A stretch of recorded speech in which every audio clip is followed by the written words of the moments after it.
Hey guys, welcome back to the channel. This is a story about what if Naruto embraces the kyuubi in the chunin exams. Before I start, please support for more amazing content and do consider subscribing to my channel and share this video with your friends.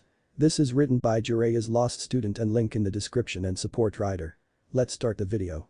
Amazing to think that he fought in the prelims 2 days ago and started water walking yesterday with half of his chakra sealed and his control down the tubes, and yet when his chakra is normal, he can't even manage to summon a baby toad. Why is it that he can't expel enough chakra at once to summon when he can make 1,000 clones? Thought Jiraiya as he looked away from the beautiful young woman swimming in the lake next to the clearing that Naruto was training in. Maybe it's the fox. When kyuubi was fully sealed away, he had better chakra control. Maybe kyuubi is messing with his control somehow. Ah. Another tadpole. What am I doing wrong? Questioned Naruto to himself, unaware that Jiraiya was in the tree behind him. Maybe Naruto should meet the fox. Mito once said that she would visit the fox every so often, and Kushina got to the point that she could use the fox's pure chakra. Kushina was known as the Red Death because of her hair, and when she was ever in a pinch, she would start to radiate red chakra. Only Minato, Jiraiya and old man Sarutobi knew that it was actually the fox and not some genjutsu or fire nature chakra. How did those two manage to do it, I wonder? Could it be that they took the fox's power? Oh well, here goes nothing. Even if it doesn't work, I'll just teach him the trick to shadow clone training. Naruto, what would you say if I told you there was a way you could summon the toad boss? Asked Jiraiya as he looked down on Naruto from a tree that he was using to peek on girls. I would do it. I can't let the team stay better than me. Shouted an excited yet very tired Naruto. It was a fact that Naruto hated Sasuke, not because of the special training he got from Kakashi, or even that fact that he was admired, but for the fact that Sasuke had everything handed to him and never had to actually work for anything. Good, follow me. Stated Jiraiya as he leapt from the tree and started jogging towards the far end of the training area, Naruto close behind, but having to sprint to keep up with a shockingly fast older man. After only a few minutes of running, which turned out to be about 2 miles, much to Naruto's shock, they arrived at a rather deep canyon. Naruto was panting and cursing at Jiraiya for running so fast, while Jiraiya simply summoned a small grey toad. Gamada, can you inform sensei that me and Naruto will be training in Foster Canyon for the remainder of the month and ask him to send the Anbu that guards Naruto? The toad simply nodded and proofed off to the Hokage's office to deliver his message. Naruto, what did you feel when you used the fox's chakra? Questioned Jiraiya. Naruto's eyes widened in shock. Well, when I saw Sasuke go down, I got really angry, but when I was trying to save Sasuke and Sakura from Snake Face, I felt, I don't know, it was weird, like I wasn't fighting for myself, like I was fighting for something more. Naruto.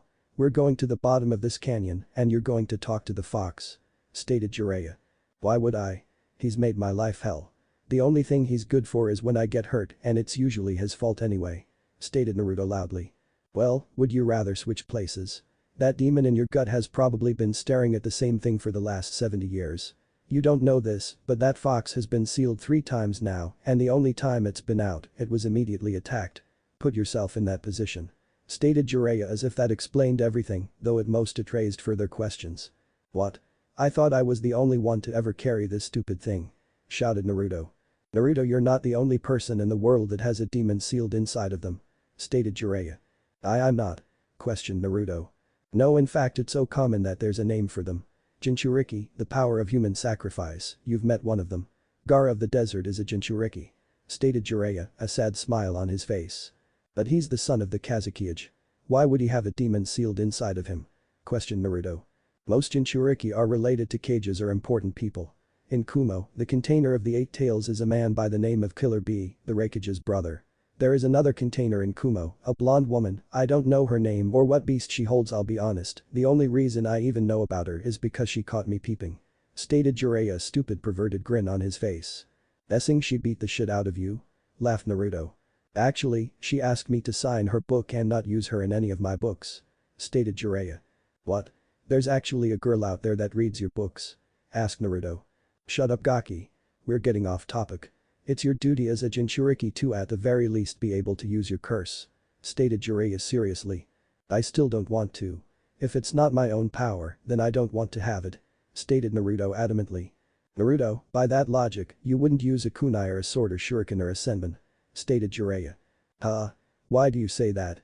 Asked a confused Naruto. It's simple. That demon sealed in your gut is nothing but a tool. If used wrong it can kill you, if you don't learn to use it, it can kill you and everyone around you, and it's one of the best trump cards out there. Seeing Naruto's confusion, Jiraiya slapped his forehead and elaborated, your demon can heal you.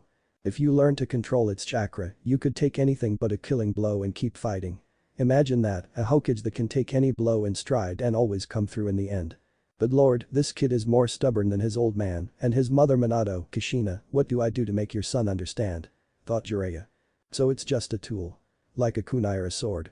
Questioned Naruto, I could always just not use it unless I really need it. Well that was easy, I'll have to. Remember to just relate everything to him being Hokage from now on, thought Jiraiya. Yes, although a much more robust and powerful tool. And just like any weapon, you have to learn to use it, and unlike other weapons, will have to earn the right to use this tool. So how do I go about doing this? Asked Naruto. When I first met Killer Bee, he said he had a mental connection with his beast. Also, it was said that Yagura, the fourth Mizukage, had such control over his beast that he could fully transform into it. Stated Jiraiya, more to himself than anything. I guess that you might be able to travel into the seal and speak to him, at the very least, you could ask him to use his chakra whenever you wanted. And how do I do that? Asked Naruto. Like this. Shouted Jiraiya as he pushed Naruto over the edge of the massive canyon. Jiraiya then followed after his blonde student, ready to catch him when he finally entered the seal, or at least before he hit the ground. Meanwhile, Naruto was freaking out. God damn it. How the hell is this supposed to help me? Questioned Naruto as he felt a pull in the back of his mind and blacked out. He was then promptly caught by Jiraiya and taken to the bottom of the canyon. Mindscape. Where am I? How the hell did I get in a sewer? Asked Naruto as he looked around his surroundings. Seeing that one end of the sewer was bright and the other was dark, he decided to go towards the light. I swear to God, pervy sage, if I'm dead I'm going to haunt you for the rest of your life. I can help with that, came a deep booming voice from where Naruto was heading, but first, I believe we have much to discuss. Naruto walked up in front of a large gate, easily 50 feet tall. Behind the gate, two huge blood-red eyes and orange ears were visible. Are you Kyuubi? No, I'm the Easter Bunny. No shit, I'm Kyuubi. Now what is it you want? I hate talking to humans, so make it quick before I choose to eat you. My sensei sent me here so that I could make a connection with you and maybe request the use of some of your chakra. But I have another reason for wanting to speak to you. Stated Naruto with confidence and resolve that honestly shocked the chakra entity.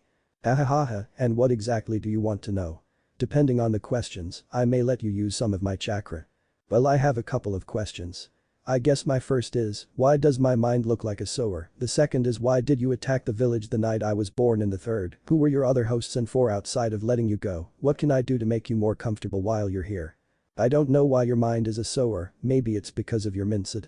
I was being controlled when I attacked the village, I refuse to go into any more detail than that.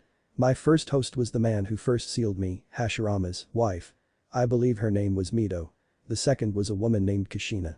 Reminds me a lot of you, fiery temper, skilled, wanted to be Hokage. Then there's you.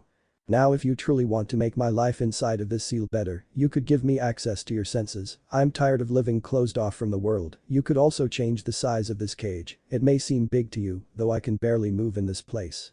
Stated a much calmer and even friendlier sounding Kyuubi. How would I do that? Asked Naruto, his curiosity skyrocketed by the suddenly not so terrifying Kyuubi. It's your mind, kid. If I knew I would tell you, my best guess is that if you concentrate hard enough, you can move these things at your will. Naruto closed his eyes and barely a second later, a pulse ripped through his mindscape, shredding everything in its path. Then a second pulse went through his mindscape, turning it into one giant cave with about a dozen doors on both sides and a small path in the back of the cave with a large blinking exit sign above it. Then, Kyuubi's cage expanded in all directions, forming a large grassy valley, surrounded on all sides by mountains and of course, the large gate that made up the seal. Kyuubi was shocked, not only was it beautiful, it was also brilliant. With mountains on all sides, it didn't truly feel like he was trapped anymore, the grass felt great on his paws, there was a massive tree in the back that looked like it would be great for napping under, and finally, because of the drop-off, Naruto and Kyuubi now stood eye to eye. That's when Kyuubi felt it. He could feel everything going on around Naruto, the perverted one setting up camp. A small fox was currently staring at Naruto from afar. Somewhere, a blonde with large breast was losing a lot of money. A snake was cutting open an orange. A scarecrow was creating a lot of lightning. And a bowl-cut man was somehow doing push-ups with his chin. Wow. That was easier than I thought.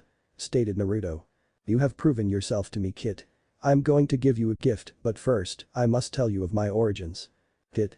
Questioned Naruto. You've just done more for me than any human since the man that created me. You see, all 9 Biju are all originally from one being. An ever-powerful beast that created the oceans and continents. It was the kyuubi. It had no emotions, no thoughts, it was just a giant mass of immeasurable energy. That is until it was sealed into a single man. On the man's deathbed, he released the kyuubi, separated its power from its body, and used it to create the 9 biju. Each of us have a power from the great beast. Mine is its ability to harness natural energy and convert it to my own, so I can never run out. My last container earned enough of my respect to use just under a tael of my power. You on the other hand have earned everything. I'm giving you full, unrestricted control of all of my powers. And my true name, kid, is Kurama. What? Asked Naruto with an unreadable expression. I'm going to give you full control of my powers, my chakra, my senses, hell, even my techniques, though you'll have to modify them, trailed of Kurama as it sat in the middle of the cage, pondering how a tiny boy would be able to perform his 2 best attacks. Oh really? Why? Asked Naruto. He had never really been given anything other than his goggles and his wallet. Because kid, you've done more for me than almost anyone else. You earned my respect when you made my life easier, even though you could have made it even worse. Plus it's pointless having basically unlimited chakra go to waste. Stated Kurama. What about that other stuff? You said all your powers and senses as well. Questioned Naruto. For the love of Kami, you ask a lot of questions. At least this way I won't have to explain as much later. Other than pure chakra, each tailed beast got a power, or in my case, several. The first I already told you about, being able to gather natural energy, though it's only when I don't move. The second, as a mass of rage and hatred myself, I can sense negative emotions, as well as any chakra-producing beings, and in some cases, even what their intentions are based on their chakra flow. The third is rapid regeneration. My chakra, contrary to what you may think, is a multiplier. Anything exposed to my chakra kicks into overdrive. Say you get a huge gash on your arm, send my chakra to it and it will heal several times faster. You can also use it on muscles to increase your power and speed, and even on your eyes, brain and nervous system, so that you can react it much faster. Stated Kyuubi. That's so cool. Thank you Lord Kurama. Yelled Naruto in glee. Hold up kid, don't call me Lord, it irritates me. Second, you will have to work for it.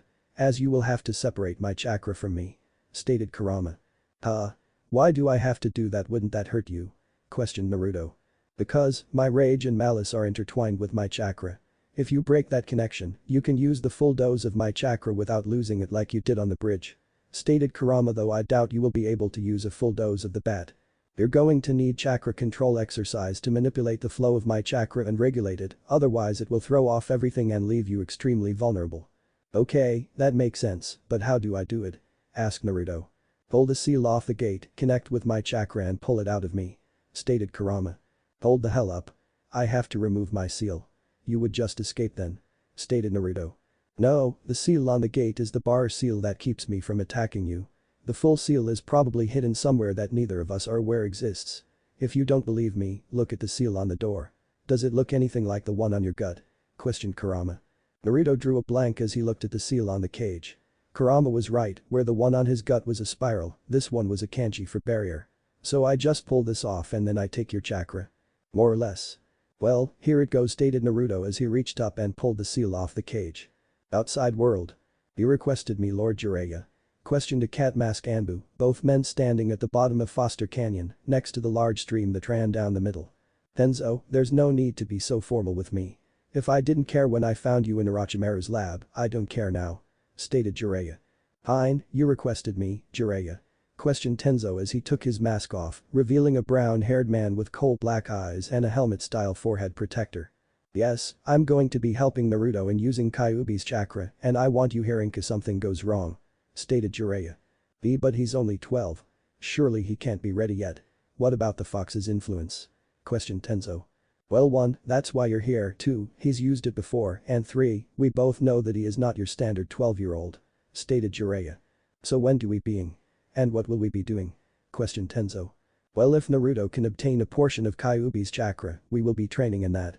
On top of that, we're going to use shadow clones to begin fixing the flaws in his taijutsu, try and teach him some genjutsu, or at least how to break them, and I'll start teaching him the Rasengan. Listed off Jiraiya. You can do that with shadow clones. I thought they only transferred memory. Stated Tenzo. Ah, but muscle memory is just that, memory. I'm still not sure how I should go about teaching him taijutsu though. Stated Jiraiya. What do you mean? He seems perfect for Lord Yondame's flash fist, all we would have to do is bring his speed up. Stated Tenzo, already exited to train the boy he had watched over as an infant. No. He's like me, too unpredictable to have a set jutsu style, and his in-battle intelligence when coming up with plans, from what Kakashi told me and from what I saw at the preliminaries, I believe is even greater than Itachi's. I'm thinking of just having him learn a bunch of strikes, blocks, dodges, counters and maybe even counter-counters if we have time. He can piece together a working combo in a fight," stated Jiraiya. Tenzo was stunned, he was a few years older than Itachi and remembers clearly just how intelligent the man was when he was partnered with him under Kakashi. To hear that a genin, even one with Naruto's parentage, was even greater than the prodigy, or as many knew him, slaughterer of the Uchiha, was mind-blowing. Kakashi-senpai said that. No, but from the report that was written, in less than 2 seconds, Naruto came up with a plan that forced Zabuza Mamachi to release Kakashi when he got caught in a water prison. I've also watched a tape from his match in the chunin exams when he beat the Inyazuka with a fart and an improvised jutsu move he saw once from another genin," stated Jiraiya with a smirk. "Well, we can both teach him the strikes and blocks to the clones as they learn chakra control, how to break Jinjutsu and the beginning of the Rasengan." Unknown. "Minato-kun, he released the barrier, which one of us should go?" asked Kushina with tears in her eyes, knowing that he would say himself and it would be the last time she ever saw him. "Neither of us will go," stated Minato calmly as he watched his son struggle with all his might to pull the chakra from the beast and surprisingly, was almost an eighth the way done. He had to admit this was going way faster than he expected. "Idiot. Why wouldn't one of us go? He needs help," stated Kushina angrily. "He's fine, dear. Look, the kyuubi is letting him take its chakra. Why go now when he doesn't need us and risk not being there when he truly does?" questioned Minato. Kushina knew her husband was right and that her little Naruto didn't need them at the moment, but god damn it, she wanted to be there for this. "You better hope to Kami that he needs us more at some point, because if he doesn't, I'm going to kill you." "Sorry dear, I'm already dead, and so are you," stated Minato cheekily. "Fine, I'll just use my 1,000 years of painful death," stated Kushina. "With Naruto and Kurama." "Come on kid, you're almost halfway there," ground out the fox, who was beginning to feel the immense strain that went along with having your chakra forcibly removed. Naruto said nothing as he continued to rip the chakra from the massive beast. With strained eyes he watched as the fox began to wither to skin and bones.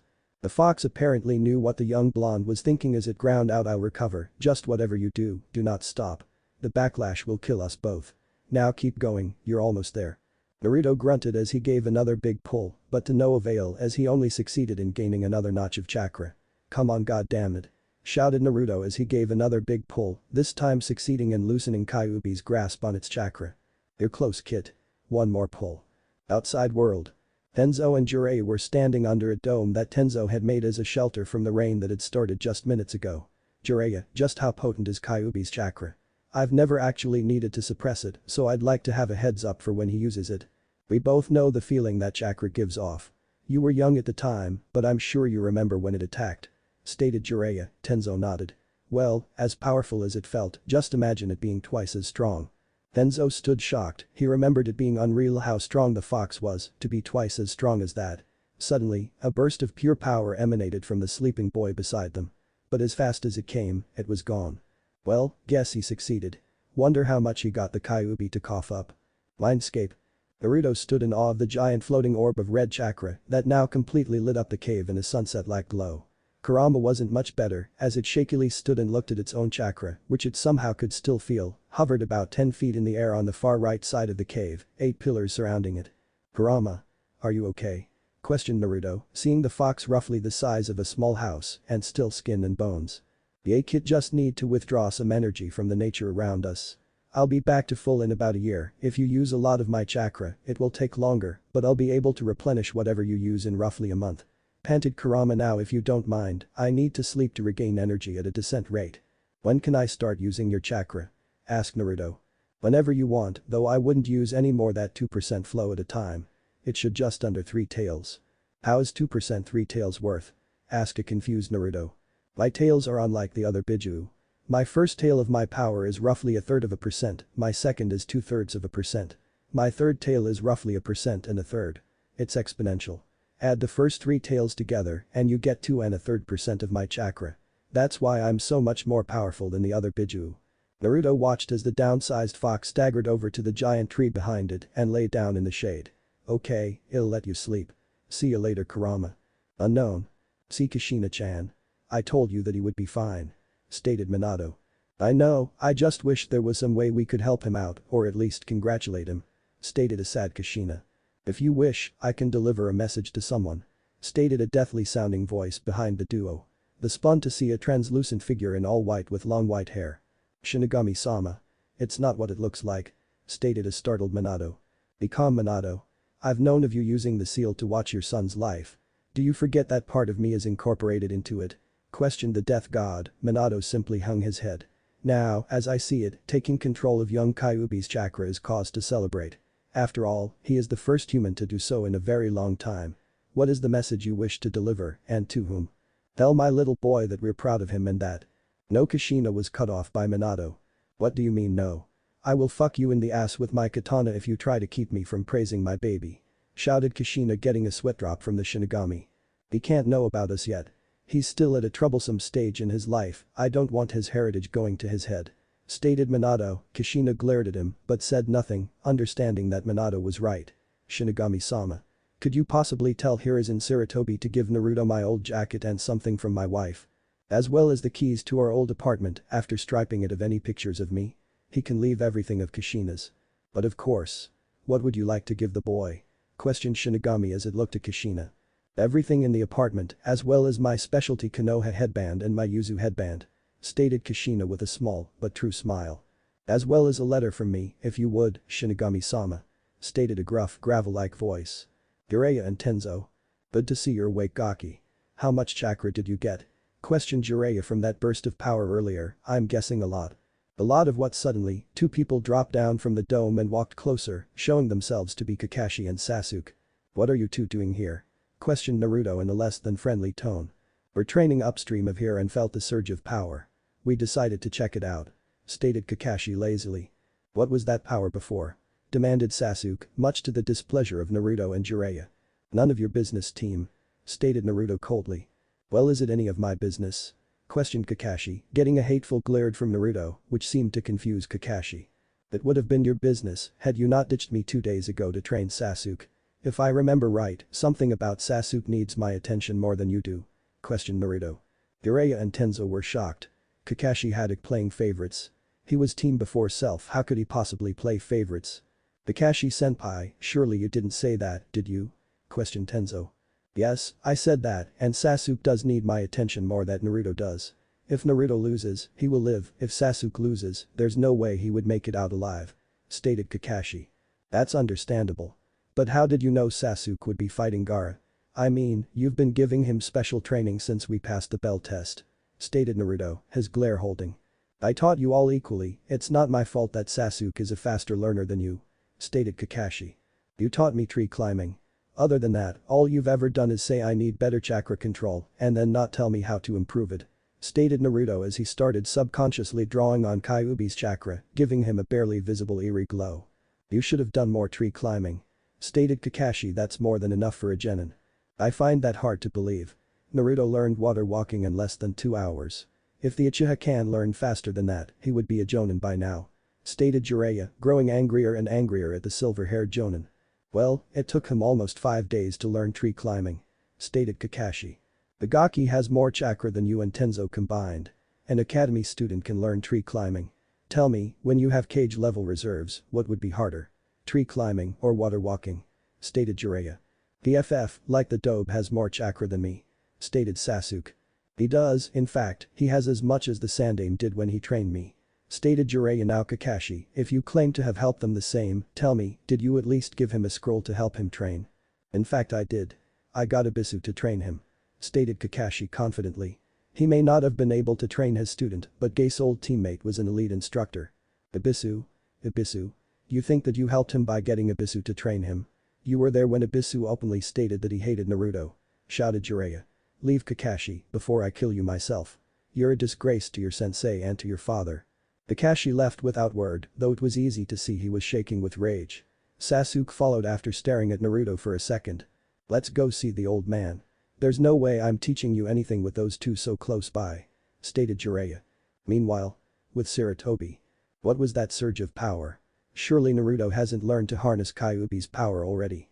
Questioned Hiruzen as he moved to grab his crystal ball. Indeed he did.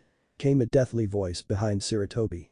With speed he hadn't used in almost 10 years, Hiruzen had backflipped out of his chair and stabbed a kunai into the back of the man that had somehow got past all his anbu, only to find that the stab hadn't hit anything. Now Hiruzen, I'm not surprised you'd still be skilled, but was it really needed to attempt to kill me? Questioned the spectral figure. Shinigami.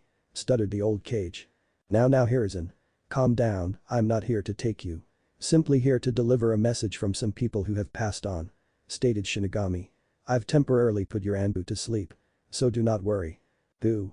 Questioned Hiruzen. Minato and Kushina. As well as a young man who also died before his time. Anyway, Minato says that he wants you to give his son his jacket, but don't inform him that he is Minato's son. Kushina wants you to give Naruto her old headbands, as well as their old apartment. After removing everything of Minato's that is. Stated Shinigami as he dug into his robe and pulled out a folded sheet of paper. Ah, here it is, give this to Naruto, tell him it came in from Wave yesterday. Farewell Hokage. As the spectral image of the Shinigami faded, it was replaced by Jiraiya. As Sarutobi shook his head to clear its cobwebs, he noticed that both Tenzo and Naruto were standing by his sides. Old man. Are you alright? Questioned Naruto. Yes, I believe I am. Stated the old man slowly before looking to Naruto. What is your progress so far? Well, I met Kurama, changed his cage, he let me have his chakra, I took it, and now has sleeping. He said it would take a lot of work to use his chakra to the max, but I should be able to use about 2% of it. Stated Naruto, as three jaws hit the floor. Hold the fuck up Gaki. Kurama. How did you change his cage? He let you have his chakra. And 2%. How much is that? Questioned Jiraiya with wide eyes. In the corner the always quiet Tenzo was simply unable to do anything as his brain had shut down. In order Kyuubi's real name is Kurama. It was my mindscape so I just thought about it and it worked. He said that he liked me, and as thanks for making his life and my seal more bearable, he let me take his chakra. Stated Naruto before he started scratching his head. He said something about each tail was exponential to the one before it, but I forgot the rest. That's amazing Naruto, truly amazing. Stated Sarutobi. I have some things you should have. Your mother left me some things for you when I thought you ready. Also this came for you yesterday. Naruto looked dumbstruck as he took the folder piece of paper. And my mother? But you said you didn't know who my parents were. Aki, your mother was an S-class kunoichi. We couldn't let anyone know you were her child or you could be in even more trouble than you ended up in. Stated Jiraiya seriously. She had many enemies in both Kumo and Kiri, as well as here in Konoha. Who was she? Asked Naruto in a quiet voice. Kushina Uzumaki. Konoha's Red Death. Stated Jiraiya. Naruto just looked at Jiraiya in confusion. Sarutobi walked over to his personal bookcase and pulled out a small package. Now Naruto. I'm sorry I waited till now to tell you of your mother.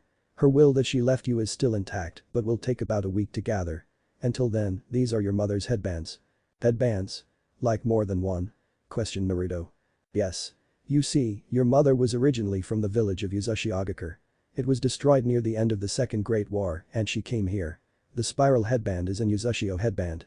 Stated Sarutobi, holding up a plain headband with a vortex on it.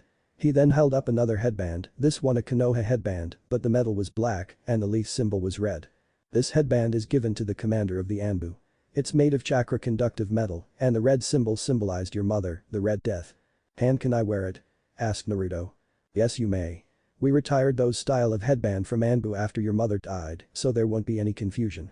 Stated Sarutobi with a kind smile. Now I believe I handed you a letter. Naruto looked at the piece of paper he had dropped on the floor and began to read it aloud. Dear Brett. Yay, it's for me. If you're reading this, then it's obvious that you survived and that I have not. I have decided that if you do indeed defeat Haku, as I'm sure you would be the one to do it, that you will continue my legacy and take my sword.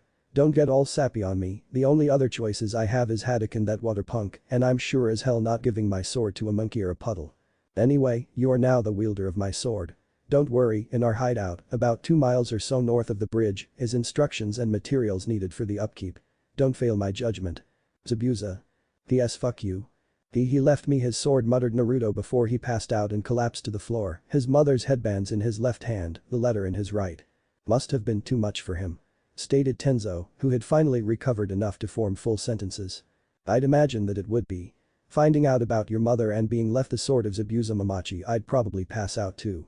Stated Jiraiya, who had been reading over the blonde's shoulder. Listen sensei. I'm gonna take Naruto to get that sword and train him along the way. I request that you assign Tenzo to me so that he can help with Naruto training in Kyuubi's chakra. Approved. While you're there perhaps you could improve relations. stated Saratobi as he wrote up an order for a B rank retrieval mission. That won't be a problem. We can get there in a day and spend 3 weeks training. Stated Jiraiya, more to himself than anything. Why would you be training there? Would it not be more beneficial to train here? Questioned the old man. Surprisingly, it was Naruto who answered. Kurama's chakra is too powerful. The only safe place to train is in Foster Canyon and the teams are training there. It wouldn't do me any good for Sasuke or Haddock to see anything I might learn. Why would you say that, Naruto?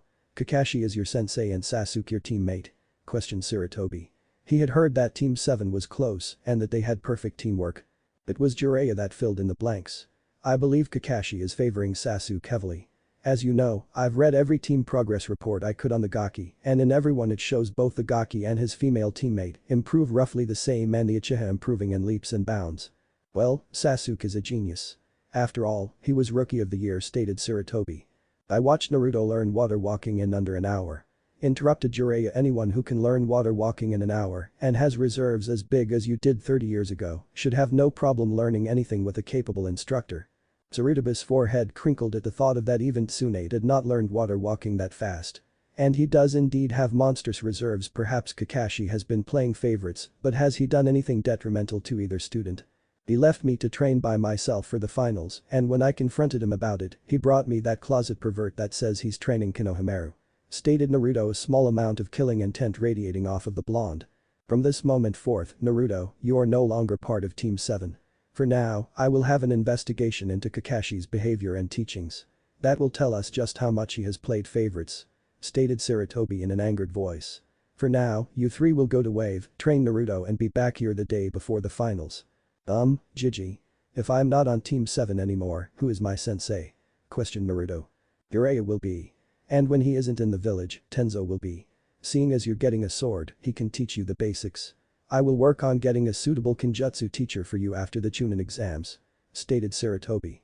Thank you, Gigi. Smiled Naruto. It's not a problem, Naruto. After all, I can't have the man that's going to replace me being held back, now can I? Smiled the old man, who once again got up and walked over to the cabinet to the right of the door and pulled out a scroll that had a yellow casing over it. The man that this belonged to would be proud of you. He would want you to have this. Please wait until you're on your way to Wave to open it. Is that all, old man? Questioned Jiraiya as he watched the blonde examine the scroll for a second before shrugging and placing it in his pocket. He watched as his old sensei nodded. Alright, then we're off. See you in a month, sensei. At the gate. Okay, it's already getting late, so to get there as fast as possible, we're going to take a toad. So go ahead and summon one. Stated Jiraiya. Pervy sage. I can't remember. Stated Naruto. Just humor me, put as much in as you do for say, 100 clones. Stated Jiraiya. Alright, here it goes. Summoning jutsu. A huge cloud of smoke enveloped the trio as they rocketed into the air. Hello, Jiraiya. Might I ask what you summoned me for? Asked the large scarlet red frog. It wasn't me, Gamaken. It was young Naruto here. Stated Jiraiya. I see. Then what can I assist you with, Naruto? Can you bring us to the bridge that connects Fire Country to Wave Country? Asked Naruto. There's a bridge now. I can try. Please hold on tight, I'm rather clumsy. Stated Gamaken as he took off with a giant leap, forcing Naruto to roll down his back before he caught himself onto the large shield. Gaki recovered much faster than his father did the first time he rode Gamabunta. Unknown. He's growing up so fast. Cried Kushina as she held onto Minato. Kushina, I wouldn't mind this normally, but stated Minato. I've seen worse, though I never would have thought that the Red Death and Yellow Flash would be so emotional. Stated the gruff voice beside the couple. Though I guess that explains the orange. This coming from the young man that killed his entire class because they bullied the girl you loved? Asked Kushina with a sly smile. I have no idea what you're talking about, stated Zabuza with a faint blush on his face. Oh? So you wouldn't mind if, say, our little Naruto just so happened to charm a certain deed, stated Kushina in a sing-song voice. Minato watched as the young swordsman in front tensed slightly. With a smirk he said, perhaps Shinigami-sama would allow another message.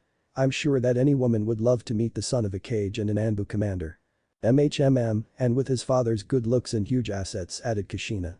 And not to mention he has the ability to change people for the better, added Minato. Enough.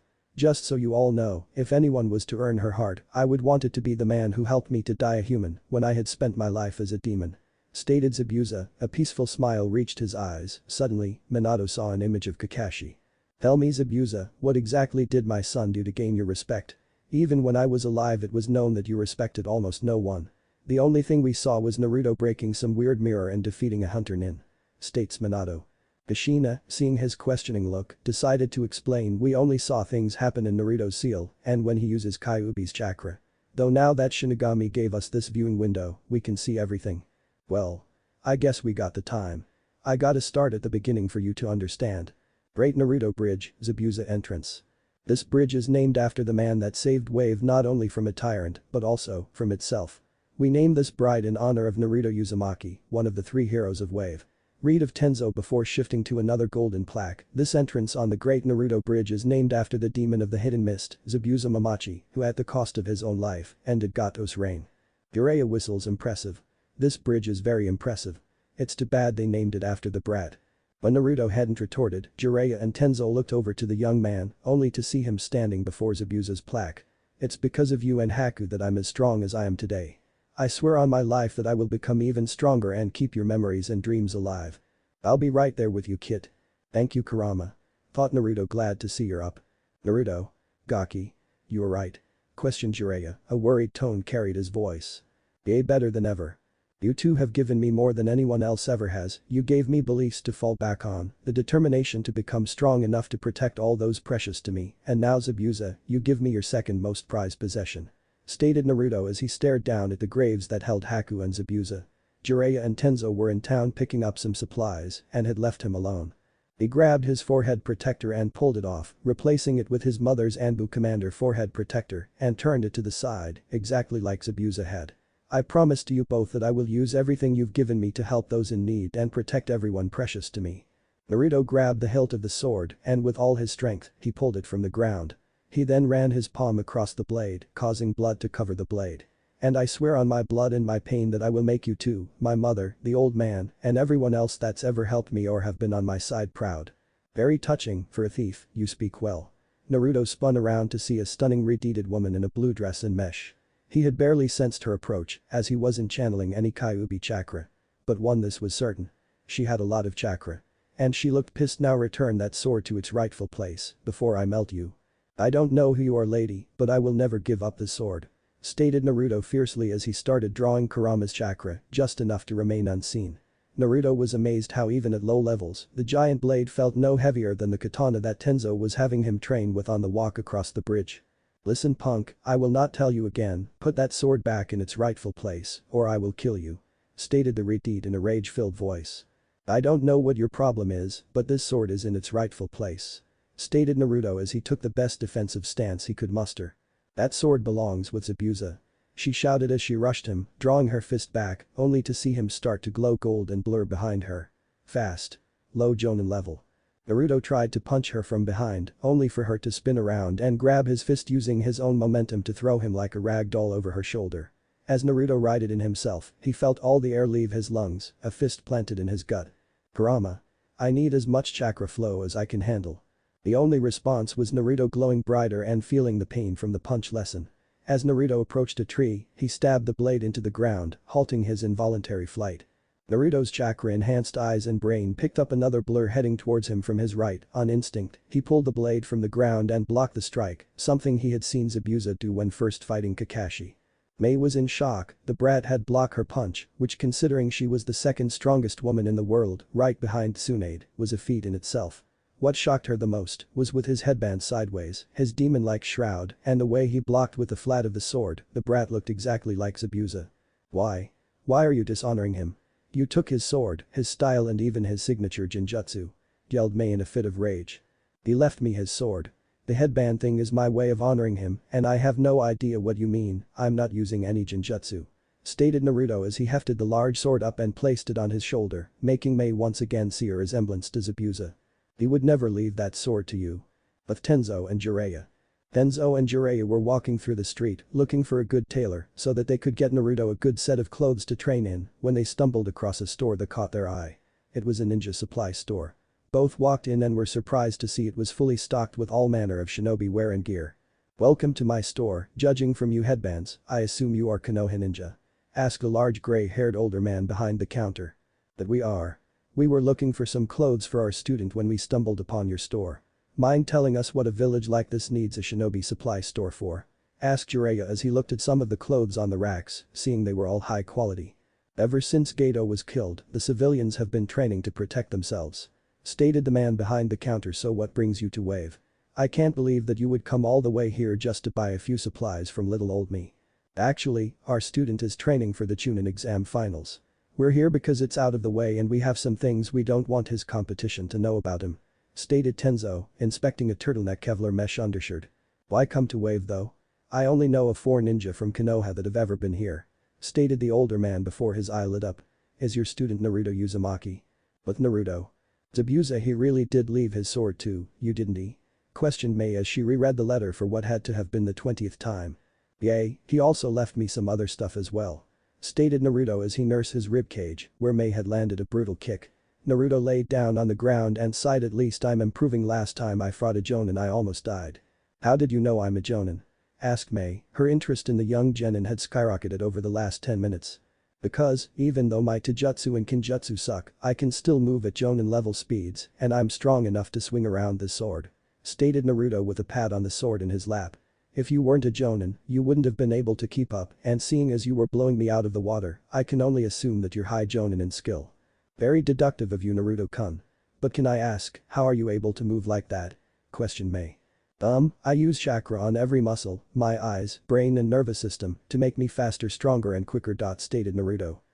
Sounds like A's lightning armor, stated Mei to herself, silently impressed that a genin had recreated the Raikage's personal jutsu. Who's A? And what's lightning armor? He's the Raikage.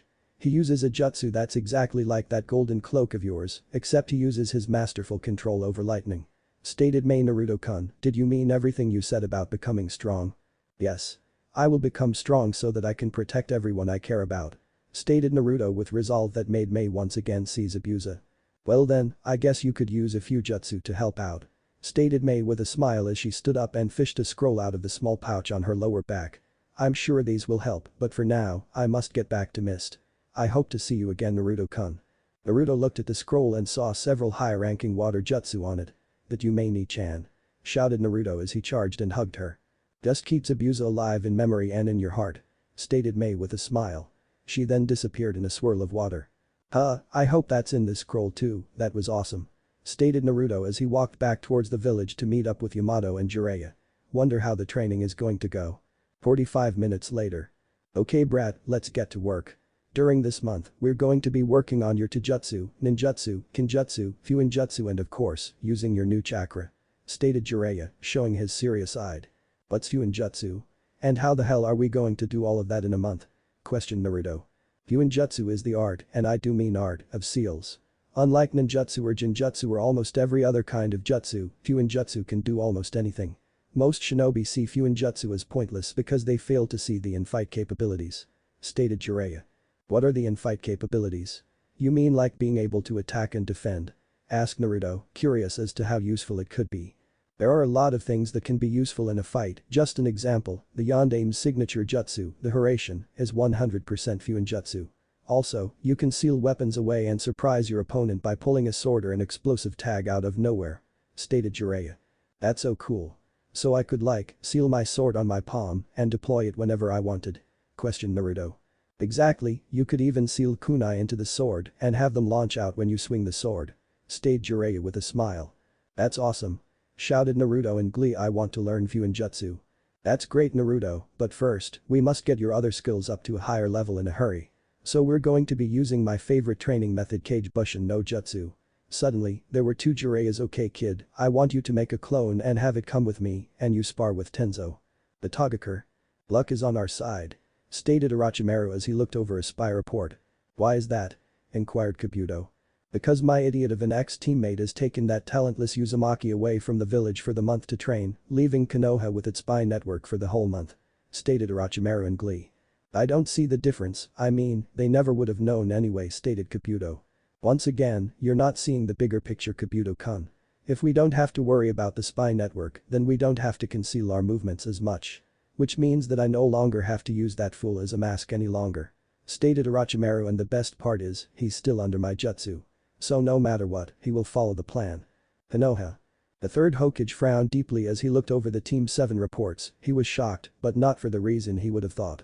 It seemed that, incredibly, until the end of the second round of the chunin exam, Kakashi had been a fair, although extremely ineffective, sensei. In fact, the one that grew the least under him was Sasuke, who had been a prodigy in the academy and had all but stopped growing until the fated A rank mission to Wave when he had unlocked his Sharingan.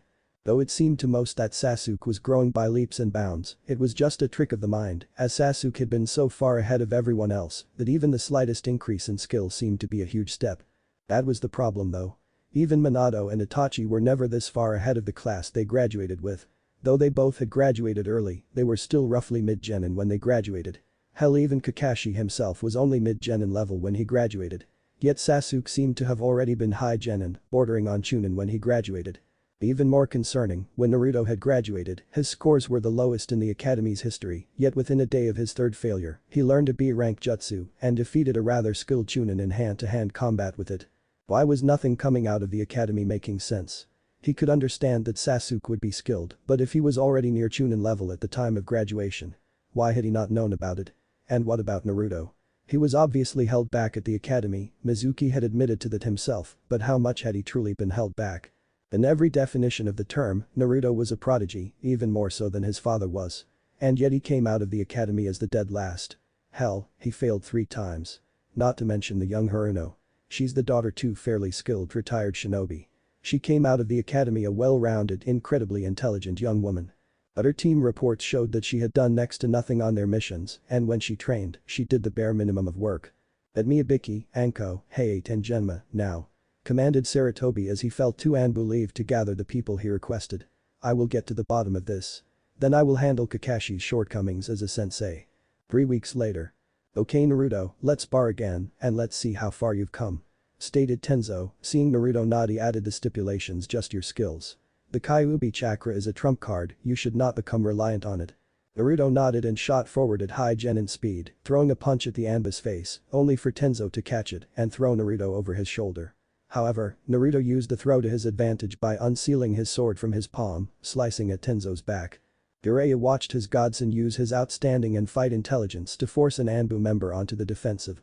Outstanding. Even though he only has high genin speed and low chunin strength, he still is able to outmaneuver a seasoned Anbu and even use what most would consider a horrible position to his own advantage. He really is your son Minato. Very good Naruto. You have high genin speed and are easily low chunin in strength with how you use that sword. Your Taijutsu is good, but you still need more experience, I'd say it's also high genin. Now let's see some ninjutsu. Stated Tenzo as he once again got into a defensive stance. I'll take it from here Tenzo. No offense, but the Gaku's reserves are just as big as mine, not to mention we've drilled so much chakra control into his head that he probably has low chunin level chakra control. Stated Jiraiya as he took Tenzo's place in front of Naruto.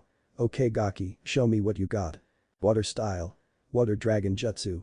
Shouted Naruto as he drew water from the air and launched the dragon at Jiraiya, who was shocked to see Naruto use B-rank jutsu of the bat, especially one that he hadn't taught him. Before he even had a chance to put up a defense, he heard another yell water style. Great collision wave jutsu. Earth style. Earth bunker. Shouted Jiraiya as he slammed his palms into the ground, creating a dome over himself to shield him from the water. Let's see you beat this Gaki. Earth style. Earth bullet dragon. Naruto's eyes widened as he flew through hand seals. Earth style. Earth wall jutsu. The 10-foot tall, 10-foot wide and 2 feet thick wall of earth sprang up in front of Naruto, absorbing the impact of the bullet dragon as it slammed into it. As it fell, Jiraiya saw Naruto, kneeling behind the giant mound of mud that made of their combined jutsu, panting heavily. Man 2 B-rank jutsu and a C rank, and I'm already down a fourth of my reserves. Panted Naruto as he watched Jiraiya walk over to him. Gaki. The reason that took so much out of you is because you used water from the air instead of from a lake or even the ground. Seeing as your natural element is wind, it's harder for you to use other elements. Stated Jiraiya. Plus the fact that you tried to use the water dragon without using a few hand signs didn't help. The second Hokage used the water dragon with only one hand sign. If I can do it with less hand seals, then it will be more useful in a fight. Stated Naruto as he got up. Very true, but to properly do that, you need to have cage level control, which even with shadow clone training and Kyuubi no longer messing up your chakra flow, you're still years, maybe even decades away from. Stated Jiraiya as he walked over to Tenzo. So what now? He needs to be back in a week, so we still have a few days to train him. Stated Tenzo. Why not give the kid a break? He's already low chunin without using Kyuubi chakra, and with it he might as well be low jonin. He deserves some time off. Plus, we still have to get him his new clothes, seeing as we destroyed that outfit. Stated Jiraiya as he started walking away, not waiting for Tenzo's input. Come on Gaki, me and Tenzo have a surprise for you. Konoha. Sasuke once again flashed through hand signs and then gripped his forearm as chakra began to gather in his palm, growing and churning, until it seemed to come to life with a high-pitched scream as it sparked and danced, ripping chunks out the earth around him. Sasuke then rushed at the training dummy, Sharingan blazing as he thrusted the ball of electricity into its chest, splinters exploding from the impact site. Very good Sasuke. But you still haven't mastered the just yet. We will try again tomorrow, for right now, let's work on speed. Stated Kakashi. And remember Sasuke, the Chidori is an assassination technique. It has no other purpose but to kill. You will only use this jutsu to defend your comrades. Sasuke simply nodded as he turned away from his sensei. This is the perfect tool to kill him. Don't you worry dope. Now that I have this, I won't need to kill you. Just as long as you don't stand in my way. Weapons shop and wave. Welcome back Shinobi-san. Welcome to my store Naruto-sama. Called out the shop owner as the trio of shinobi made their way into the surprisingly large shinobi store. Hello Okadio. Have you finished the orders? Asked Jiraiya. Naruto sent him a questioning look. But of course. My young seamstress finished the large order weeks ago. The second order was finished a few days ago. Stated Kadio with a smile. Let me go get them. Naruto watched as the man shot into the back room of the shop. Did he just call me Naruto-sama? But he did Gaki. I'd imagine that everyone in this village, hell, the whole country thinks of you as a hero. Stated Jiraiya. It's true Naruto. You haven't seen it because you've only been to the graves and to Tazuna Sands. Everyone that has seen my headband asks about you and there hasn't been a single one who had anything but good things to say about you. Stated Tenzo. Why would we? You saved our country Naruto-sama. You showed us that we could still fight. It's because of you that many of us are still alive. Stated the shop owner as he came out of the back room, placing 3 boxes of the counter. These 2 are your orders, this third one was left here by a beautiful red-headed woman. Maini-chan? Questioned Naruto to himself, though Jiraiya had heard him. Oh ho. So the Gaki has a cute little girlfriend he's been hiding from us. What do you think Tenzo? Questioned Jiraiya. How cute. Though I'm curious as to when he would have met her. We got here and almost immediately started his training. Stated Tenzo. I met her when I went to visit Zabuza and get my blade. She said that she was a friend of his and after we fought, she said that she had to go back to Mist. Stated Naruto. He then pulled a scroll and showed it to the other men in the room. She's the one who gave me the scroll that had all the water jutsu I know. Must be fellow Jonin. Do you know her last name Gaki? Asked Jiraiya. Well no. She never gave it. Stated Naruto while he rubbed the back of his head. What did she give me? Well let's see. Stated the store owner as he handed the box over to Naruto. Naruto opened the box, only to pull out 2 belts and a letter. Dear Naruto-kun. It was one of Zabuza's dreams to truly master the art of silent killing. Which according to him was to become completely undetectable. I'm not sure that it's possible, but seeing as he left his sword to you, I believe you are the one to finish this dream. I don't have any scrolls on the silent killing technique, but hopefully this will help. Simply wear 1 belt around your chest and 1 around your waist, channel some chakra into them, and the sword will stick to the belts, even through clothing. Make him proud Naruto-kun. May. Gaki, if you keep going at this rate, you'll be buried in letters and gifts. Laughed Jiraiya but that will go perfect with our gifts. Naruto opened the next box, revealing a new outfit. Naruto was at a loss for words as he looked at the new clothes and was only taken out of his thoughts when he heard Tenzo speak. We knew you would never give up the color orange, so we simply toned it down. Go ahead and put it on, I believe there's a changing room over in the corner. Naruto darted into the small room in the back corner of the store, only to emerge a minute later, donning his new outfit, which consisted of a dark blue long-sleeved shirt with dark orange stripes going from his armpits to his hips, a giant red and black swirl on his back. His pants were much the same as his shirt, dark blue Anbu-style pants that had the same dark orange stripes, continuing from his hips, disappearing into his dark orange shinobi sandals. His mother's headband still lay across the side of his head. Looking sharp Gaki. Looks like you're going to be breaking a lot of hearts. Stated Jiraiya my lord, he looks almost exactly like Minato. I can't wait to see everyone's smug faces when he arrives at the chunin exams and beats the Hyuga, all while resembling his father. It's awesome. Thank you both so much. Thanked Naruto with tears in his eyes.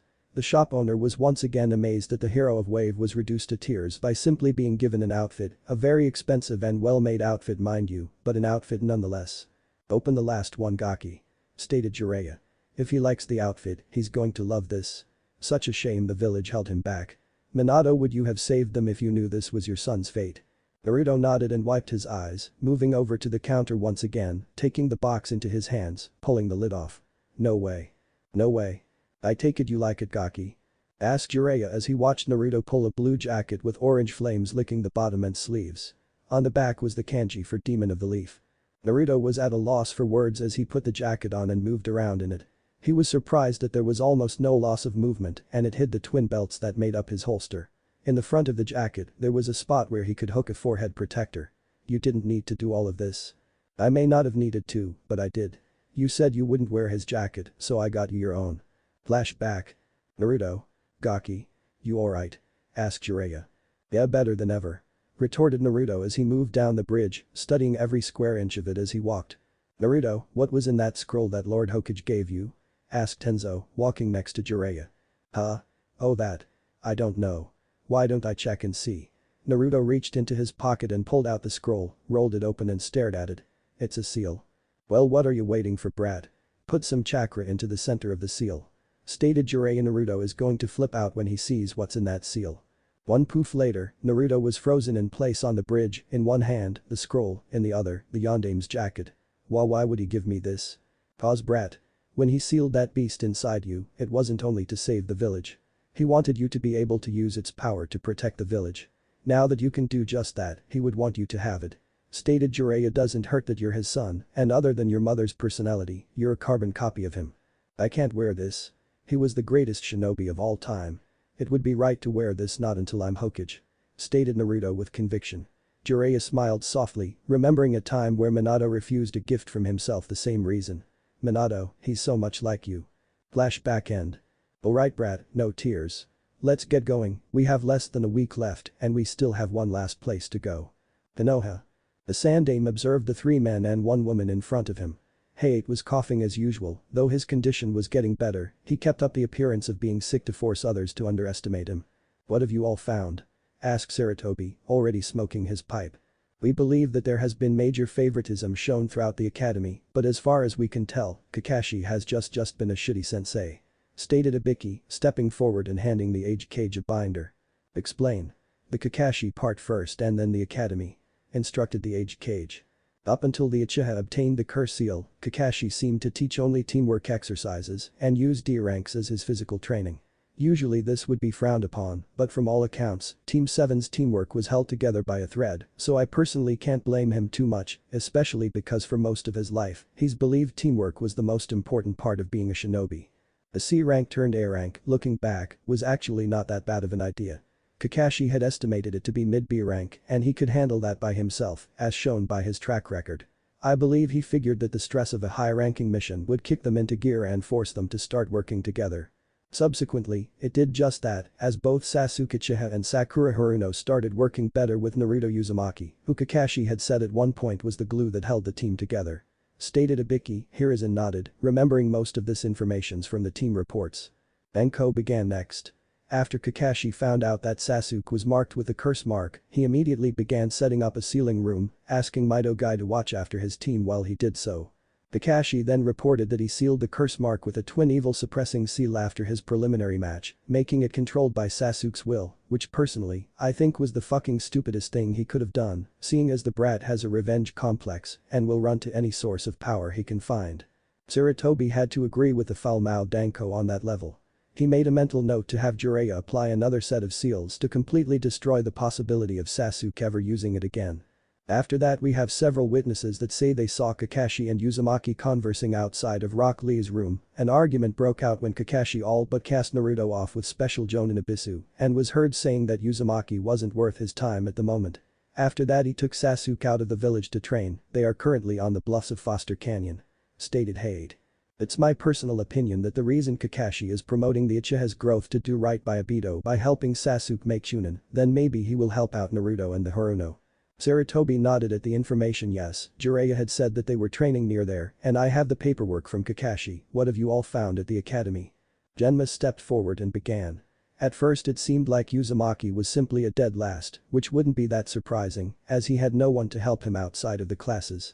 Looking back on the written exam scores, he consistently was scoring class low grades, though he rarely outright failed, leading us to believe that the instructors only taught him half of the curriculum. His physical scores were much the same, all just barely above passing, but going back and looking over the obstacle course tapes, Uzumaki was always in the top 5 in evasion, speed, reflexes, and usually could get his way out of any predicament he found himself in. Until teachers started to sabotage him. This continued until he reached Iruka's class, where he started to gradually improve. Near the middle of the year, he was hanging in the middle of the class. It was then that other teachers started to volunteer their help in training Naruto in their specialty subjects, at which point Naruto started to fall behind again, eventually causing him to become the dead last. Thank you for the reports. I would like every teacher, active or retired, that you believe may have hampered Naruto's growth to be sent to Anko and Ibiki. If the suspicions are found true, they are to have their chakra sealed and be placed in prison. Charge them with treason for undermining the military power of this village. If you manage to connect any of them with Mizuki on anything greater than a friendship level, I want them taken to Inoichi, where he will scan their memories. Outside Konoha. Hervey Sage. What is this place? Asked Naruto as he looked at group of buildings that looked like they hadn't seen human contact in 20 years. This is the Uzumaki Shrine, kid. Usually, it's impossible to find because of the Jinjutsu barriers. You have to go through a tunnel and all sorts of other shit to avoid those though. Stated Jiraiya as he moved to the center of the courtyard and began setting up camp. I thought this place was a myth, stated Tenzo, moving to make a makeshift tent out of wood. I swear, the second I figure out that house jutsu. It's no myth. You can only enter this place if you've been inside before with an Uzumaki. Come on brat, we got 5 days till the chunin exams and I think you're ready to start learning some new chakra control exercises. Stated Jiraiya. Naruto nodded and looked around, seeing several things that caught his eyes. The sooner we get started, the sooner you can take a look around. You can do these exercises while walking around. 5 days later, Chunin Exam Stadium. Hello Hokage Dono. I see you are in good health. Stated the Kazekage, sitting in his seat, 3 bodyguards around him. Same for you Kazekage Dono. It is quite a trip from your village to mine. Stated Sarutobi. Never did like the desert. It took a fair amount of our men in the Second Great War. Stated Jiraiya, who had appeared next to Hiruzen. Then again, our forest did the same for Kumo, so I guess I can't complain. Indeed. It also helps in the conditioning of our ninja. Stated the Kazekage thoughtfully. Excuse me Hokage Dono, but I believe we are missing some competitors. Hiruzen looked down to the arena floor. Seeing everyone but Naruto and Dosu, who had gone missing during the month break. Jiraiya, where is Naruto? You were supposed to be back yesterday. We bunked overnight outside the village. Don't worry though. He'll be here. Actually, he probably already is, though you might not recognize him. Arena floor. Uzumaki shows he's nothing but a failure. Stated Neji, though at least he knows when to quit. Fate has already declared me the winner. You better show up dope. I want to know what that power was. Thought Sasuke darkly, his mind revolving around the burst of pure power that he felt when Kakashi first took him to Foster Canyon. I came back a full day early just so I could question that idiot on that power, and that dope had the gall to actually leave the village when he needed to answer my questions. If I crush someone's toes, could they still walk? Wondered Gaara absent-mindedly. When I get back home I will ask Dr. Mabuto. Oh shit, Gaara's got that calculating look in his eyes. I hope father knows what he's doing. Thought Tamari. Bananas are delicious. Thought Shino. Wonder where Naruto is. He only has a minute to show up, thought Genma. The Uchiha is here though. I wonder if Uzumaki is around as well. Perhaps if I crush only one set of toes would they walk around in circles. Where is Uzumaki? Mother says to be wary of him, thought Gaara. Naruto Uzumaki has 1 minute to report to the arena before he is disqualified. Stated Genma. An eerie silence fell over the crowd before a demonic-like voice sounded from everywhere at once. Feel free to start the match, I'm already here. A horrified look appeared on several faces. Sasuke, Sakura and Kakashi because of the flashbacks of Zabuza. Neji because he could not find the source of the voice with his all-seeing eyes. Guy and Kurenai, who had both faced one of the 7 swordsmen in battle, both started to sweat, believing one of the former swordsmen had infiltrated the village. Alright, would Neji Hyuga and Naruto Uzumaki remain wherever you are, everyone else, move back to the box. Stated Genma. The Chunin hopefuls all moved to the box, each looking around for the orange-wearing shinobi. Are both fighters ready? Of course, if Uzumaki isn't too cowardly as to not show himself. Stated Neji with a confident smirk, though on the inside he was beginning to become frightened. Such a shame. Spoke the voice again, sending chills up almost everyone's spines. You Hyuga are said to see everything, yet you fail to see what's in plain sight. I guess the Hyuga are not as great as everyone believes. "Show yourself, coward," shouted Niji. "Fate has sealed my victory, there's no reason to hide." A ninja is a silent assassin, protecting the village from the shadows as an unseen protector. "I am anything but a coward. I am a true ninja. But seeing as you're incompetent, look at the top of the cage box." Everyone's eyes shot to the top of the cage box, and most over the age of 16 began freaking out. Standing at the edge of the roof stood a blonde figure, hair draping to his shoulders, one side of his face framed by a bang of hair, while the other was being held back by a black headband that sat on the side of his head, a blue and orange outfit, and blue short-sleeved jacket with orange flames licking the bottom and sleeves, a sword handle stuck out behind his head. Whispers sounded off throughout the stadium, ranging from shock that the Yondaime had returned to hatred that the kyuubi brat was emulating their greatest hero. The most notable was Kakashi, who seemed to be literally frozen, unable to even think after seeing just how much Naruto resembled his sensei. Naruto disappeared from the roof and appeared 10 feet from the Hyuga, his giant sword held in his right hand, which he planted into the ground next to him. "Start the match. It's time this pile of shit pay for his actions." Right, first match. Niji Hyuga vs Naruto Uzumaki, begin. Nice entrance. But style points mean nothing in this fight. You are fated to lose. Naruto started flying through hand signs water style. Great collision wave. A torrent of water left Naruto's mouth, surging towards the Hyuga prodigy, who was too surprised to move in time and was swept into the wall, leaving a Neji-shaped indent. As the water settled, covering the arena floor in a foot-thick layer of water, Neji pried himself out of his crater and fell to his knees on the surface of the water. "Dead up. I'm tired of being underestimated. I'm going to make it known here and now that I'm not the dead last, that I'm not just some fodder," stated Naruto as he channeled Kurama's chakra, just enough to shield his chakra network, giving him an eerie reddish glow. "You better pull out all the stops, Neji, cause I'm coming for you." Of Teams 7, 8, 9 and 10. "Man, when did Naruto become so cool?" questioned Ino, her interest piqued by this new and, in her opinion, very much improved Naruto. "When did he learn the jutsu? He never used it against me." "And what about the sword?" questioned Kiba, angry that he had lost to the blonde when he wasn't even using all his arsenal. "Well, when Orochimaru hit him, he said something about a seal. Naruto said that his chakra felt funny," stated Sakura, staring at the sword that was planted in the ground. "But that's Abusa Mamachi's sword." "Who's Abusa Mamachi?" asked Choji. "An A-class nuke nin from Kiri that we fought on our C rank, turned to rank. It's likely that Naruto went back during the month break to retrieve it. Plus he's wearing his headband like Zabuza did, most likely as a way to show his respect," stated Kakashi. "Plus Naruto just used a B-ranked water jutsu with only 3/4 of the standard hand seals. Why were you hiding your strength from me, Naruto?" Page box. Sarutobi watched with a smile as his surrogate grandson showed his true colors to the rest of the village. Minato, Kushina. If only you could see him now. Arena floor. Naruto dodged another set of strikes from the Hyuga prodigy. Using his momentum, he spun and sent a vicious kick at Neji's head, which was blocked by the Hyuga's arm. Neji winced in pain as he was forced to block another blow, which was about as strong as Lee's. "This is insane. The only reason I can even track him is because of the Byakugan. And why is there red chakra surrounding his body? It's time I end this," stated Naruto as he jumped away from their deadly lake top dance, landing about 30 feet away, flashing through hand signs in a blur, so fast that all Neji saw was a blur that ended on the dragon symbol. Water style. Water dragon jutsu. Everyone in the stadium was amazed and somewhat horrified as a 50-foot-tall water dragon grew up from the water behind Naruto, using every ounce of water on the floor of the arena.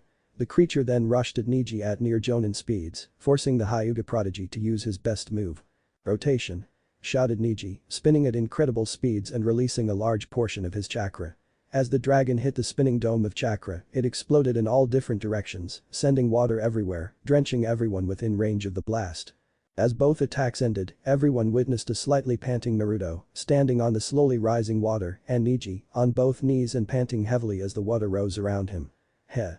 You cannot escape fate. Do you understand now? I was fated to win the match ever since you were made my opponent. And now, you're within my range." Bursting out of his down position, Neji began hitting Naruto's chakra system with everything he had, chakra points, organs, even hitting his chakra coils a couple of times, though Naruto just seemed to tank every hit. As Neji's last strike hit, his vision went black. Naruto had had just about enough of the Hyuga poking him and delivered a strike of his own, blasting the Hyuga on the bridge of the nose with a Kurama-powered punch, sending him flying across the arena, skipping and skidding across the water limply before splashing to a stop, floating face up in the water. Fate means nothing. Fate, revenge, honor, they're all nothing but crutches used by weak people to justify their actions. Naruto turned around, pulling his sword from the ground and placed it on his back, where his belts held it in place through his coat, and began walking towards the stairs that led to the contestant box, passing the Mednin that were rushing towards the downed Hyuga. Winner. Naruto Uzumaki. Page box. He's grown well, Jiraiya. Once again you prove that you're one of the best senseis the world has ever known. Stated Sarutobi with a kind laugh. Actually sensei, he did most of what you've seen on his own. I taught him a few earth jutsu and refined his taijutsu and chakra control. Stated Jiraiya with a smirk, thinking of how hard his student worked. That brat. I hate that brat. It's obvious that he's Minato's son. I want that brat dead. I know, I'll postpone the invasion and let Gaara kill him. I'll just have Kabuto step in if Sasuke-kun is in any danger, after all, he is a medic. Though Orochimaru, sending out a discreet message to the Bednin. Contestant box. Where did you learn those jutsu, dope? And why couldn't I copy them? Demanded Sasuke, but Naruto simply walked past him, moving to Gaara. Don't you walk away from me, dope. I'm talking to you. Naruto just continued to ignore the pissed-off Avenger, standing in front of Gaara. You are 1, I am 9. Everyone went quiet, wondering what the blonde was talking about. Gaara nodded and spoke. Mother told me as much. You have very good control. I wish to fight you most of all. Then it will be a fight between us. You finish your fight quickly and I'll fight you with everything I have. Stated Naruto seriously, his blue eyes boring into Gaara's green, and don't kill him. Gaara stared at the blonde for a few seconds before nodding. I will not kill him, but if you disappoint me, he will die, along with everyone else. Gaara then disappeared in a swirl of sand, appearing on the water. Answer me, dope. Why do you have Zabuza's sword? Where did you learn those jutsu and what was that power you used? Shouted Sasuke. Flashback. Okay, Naruto. It's time I tell you something that took me most of my life to figure out. Stated Jiraiya seriously as he sat down on the steps of the Uzumaki shrine. What is it, sensei? Asked Naruto, understanding that whenever Jiraiya was being serious and used his real name, it was important. There are certain types of people in this world. There are those that face the world head-on and those that hide behind beliefs. We tend to face everything head-on, using our own power. Then there are those like Orochimaru, who has hidden his entire life. As a child he lost his parents and used it as an excuse. He never got over the tragedy of losing his parents and he slowly switched crutches, moving from honor to revenge to even fate. Only the weak hide behind words, Naruto. The strong face their problems face to face, head on and with everything they got. Then flashback. Naruto turned to the Uchiha and with speed that Sasuke couldn't track with his Sharingan, he found Naruto's hand around his throat. No more Uchiha. I will no longer be the Team 7 punching bag. You want my hard work, too fucking bad. I've worked for everything I've ever had, well you use those vile eyes of yours to just steal others' hard work. This is the last time I say it, team, I will never give you anything that is mine. Naruto then threw Sasuke out into the stadium, leaving a majority of the crowd stunned. Good to see you join us. Are both fighters ready? Asked Genma. Gaara nodded and began leaking chakra into the ground to create more sand. Uzumaki is the target, this Uchiha no longer interests me. I would usually play around with you, but I need answers from the dope. I'll end this in one move. Stated Sasuke, activating his Sharingan. Begin. Sasuke immediately jumped away, creating the distance he would need to gather speed. This is the power of the Uchiha. Sasuke ran through hand seals and gripped his wrist, electricity gathered in his palm and began chirping. Sasuke charged a still stationary redhead, grinning like a madman that he could finally try this jutsu out on a living target. Chidori. As Sasuke was rapidly approaching, Gaara surrounded himself in a dome of sand, making sure the walls were thicker than the Uchiha's arm was long. Everyone watched as Sasuke plunged his arm into the sand with no resistance, and the civilians began to cheer, that is, until Sasuke screamed out in pain. Inside the dome, Gaara was having far too much fun. He used his sands to dislocate all of Sasuke's fingers, along with his wrist and elbow. He then sent his sand to cover the Uchiha's body, letting the dome fall as he enveloped Sasuke in sand. You're lucky that Uzumaki wants you alive, though I don't understand why. If I were him, I would have killed you long ago. Proctor. This match is over. Winner. Gaara of the Desert. Called out Genma as he watched the sand leave Sasuke. He was disgusted when he saw that Sasuke's left arm was now about 4 inches longer than his right. Hope that the Uzumaki gives me a good fight or I will be coming back and finishing you off. You summoned me? Questioned Naruto from a knee in front of the Hokage and Kazekage. You mere eyes, Naruto, it doesn't suit you to be on a knee. Stated Sarutobi kindly. Quite the performance, I did not know you had a water affinity, though with Kushina as your mother, I shouldn't be surprised. You are in Uzumaki after all. About that I don't have a water affinity, mine's wind. Stated Naruto, getting a shocked look from both Sarutobi and the Kazekage. What? Are you saying that you were able to use two of the most infamous water jutsu with less than the normally required hand seals without an affinity for water? Questioned Saratobi, his mind racing to figure out how that was possible. Well yay. I mean, what's the point of having two high-ranking jutsu if it takes like 5 to 15 seconds just to do the seals? I'd be dead before I got halfway through the hand seals. Stated Naruto, not understanding the complexity of his jutsu. That's not what I'm talking about, Naruto. It's the fact that not even I can do those jutsu without the full amount of seals because I do not possess a water affinity. Stated Saratobi as he glanced down to the start of Shikamaru's match. He turned to see a confused look on Naruto's face. I know every jutsu in Konoha's position, minus personal jutsu of my ninja and clans. I can use every basic element, but I only have an affinity for earth and fire. I can perform a fire dragon and earth dragon with 2 or 3 hand signs, but for jutsu like the water and lightning dragon, I must use all the hand signs. Osuo, does that mean I have an affinity for water as well as earth and wind? Questioned Naruto. When I did that card thing, it only showed I had wind. Can you do earth jutsu with less than the standard seals? Questioned Saratobi, to which Naruto nodded. You are indeed a very talented shinobi, Naruto, don't be surprised if you make chunin at the end of these finals. Let him fight Gaara first. I was rather disappointed in the Uchiha, perhaps you can give Gaara a challenge, young Uzumaki. Stated the Kazekage, truly wanting to see what the Uzumaki could do, especially if he had heard right about him being Kushina's son. I have to, otherwise your son will kill my friends, even if it means starting a war. It makes me wonder, if he has such free reign in an allied village, how does he behave in his own village? Questioned Naruto, subtly using just enough of Kurama's chakra to increase his senses, feeling a spike of anger come from the Kazekage. I suggest you tread lightly, Genin. Insulting a cage, even an allied one, can cost you your life. Stated the Kazekage, his voice dangerous. Jiraiya was about to shut Naruto up when Naruto felt a huge spike of negative emotions and retorted. I would rather kill myself than die by the hand of a man who doesn't even have the respect of his own son.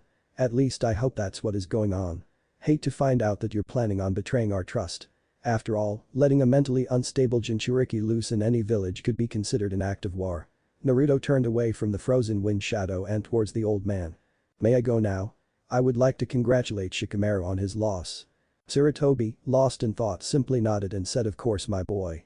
Be careful fighting Gaara, he's much stronger than Neji. Naruto nodded and moved to past Jiraiya, only to pause and whisper to him, something's wrong, pervy sage. There's 5 different signatures besides the Kazekage and all their emotions are negative. Medical Bay. You're very skilled for being a genin, we've already repaired all the joints in his fingers and his elbow. Stated a random med nin that had been dedicated to fixing the last Uchiha's all but crushed arm. It's really nothing. All the joints were popped out of place with a pulling motion. It's the easiest dislocation to heal and he should be back to full range of motion in no time. Stated Kabuto with a smile, though on the inside, his mind was running a mile a minute. Orochimaru ordered me to heal Sasuke, but doing this will delay the invasion. It could even stop it from happening. And why has he changed the start signal? Does he want to see that idiot get killed by Gaara? Contestant box. Really, Shika? I knew you would quit, but why quit right before you were going to win? Questioned Naruto, a deadpan expression on his face. Well, it would be troublesome to go on fighting. I'm already low on chakra and having to face Shino next, there's a slim chance I would have been able to finish the fight before his bugs drained me, then, even if I somehow managed to beat Shino, who is still fresh after Makeup Boy forfeited, I'd be facing you or Gaara. And there is no way in hell I'd want to fight either of you. Explained Shikamaru, who then took a large breath and leaned up against the wall. Wow, I think that's the most you've ever said at once. Stated Naruto as he started moving towards the doorway out of the contestant box. See you later, Shika. Where are you going? Questioned Shikamaru, his interest piqued in the blonde. Well, I got a half hour before my fight with Gaara, so I'm going to get ready. Okage Monument in Naruto's mindscape. Okay, can I ask about his abilities? Asked Naruto as he sat on the edge of Kurama's area. Well, we've both seen the Naruto use sand, but being a Jinchuriki, he can also transform into a half form, maybe even a full form of Shukaku. Lucky for you, the best way to slow him down, maybe even stop his sand attacks completely, is to soak it with water. So all I need to do is soak his sand with water. No, soaking the sand with water will only slow down the movement of that sand. The best thing to do if he doesn't go half a full form would be to break that gourd on his back and drench his sand with water, then attack as fast as possible, dodge the slower sand, and beat the shit out of the kid. And if he goes half or full form? What then? You have a massive sword on your back. If he goes half form, soak him with water and hack away. If he goes full form I guess we're going to find out just how much chakra you can handle.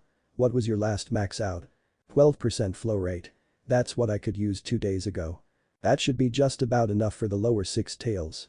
You're still not skilled enough with the tailed beast chains to help at all. How is the tailed beast bomb coming? With Gaara. What's he planning? We were supposed to begin when you beat the Uchiha. Questioned Kenkuro, confused that the invasion had yet to start. It does not matter. I get to fight Uzumaki in 10 minutes. He will be the one to test my power. Stated Gaara, his tone dangerous and his eyes bloodshot. What's so special about the Uzumaki? You tossed the Uchiha around like he was nothing, so why would the blonde be any different? Asked Baki, who on top of being confused about the invasion not starting, was also confused about Gaara's choice of target. He was supposed to target the strong Jonin, not some punk that got lucky versus a Hyuga. My choices are none of your concern. Just know that I choose he is the one I will fight, this invasion is not my priority. Arena floor. Naruto appeared in a red blur, or as he called it, a Kurama Shunshin, as it was a simple Shunshin that he used ambiguous chakra for. He looked around, seeing that not everyone was in their seats yet, he decided look around to see where everyone was. Jiraiya was still standing next to the old man, figures, he would either be there or at a hot spring. Kakashi was staring at him, no doubt either still in shock from his new look, that he beat Neji or some other pointless thing, or perhaps he was angry about Naruto winning when Sasuke, his star pupil had not. Oh well, he didn't care. He was already off of Team 7 anyway, he wouldn't have to deal with him anymore. Sakura had yet to notice he was on the arena floor, that is she just didn't care.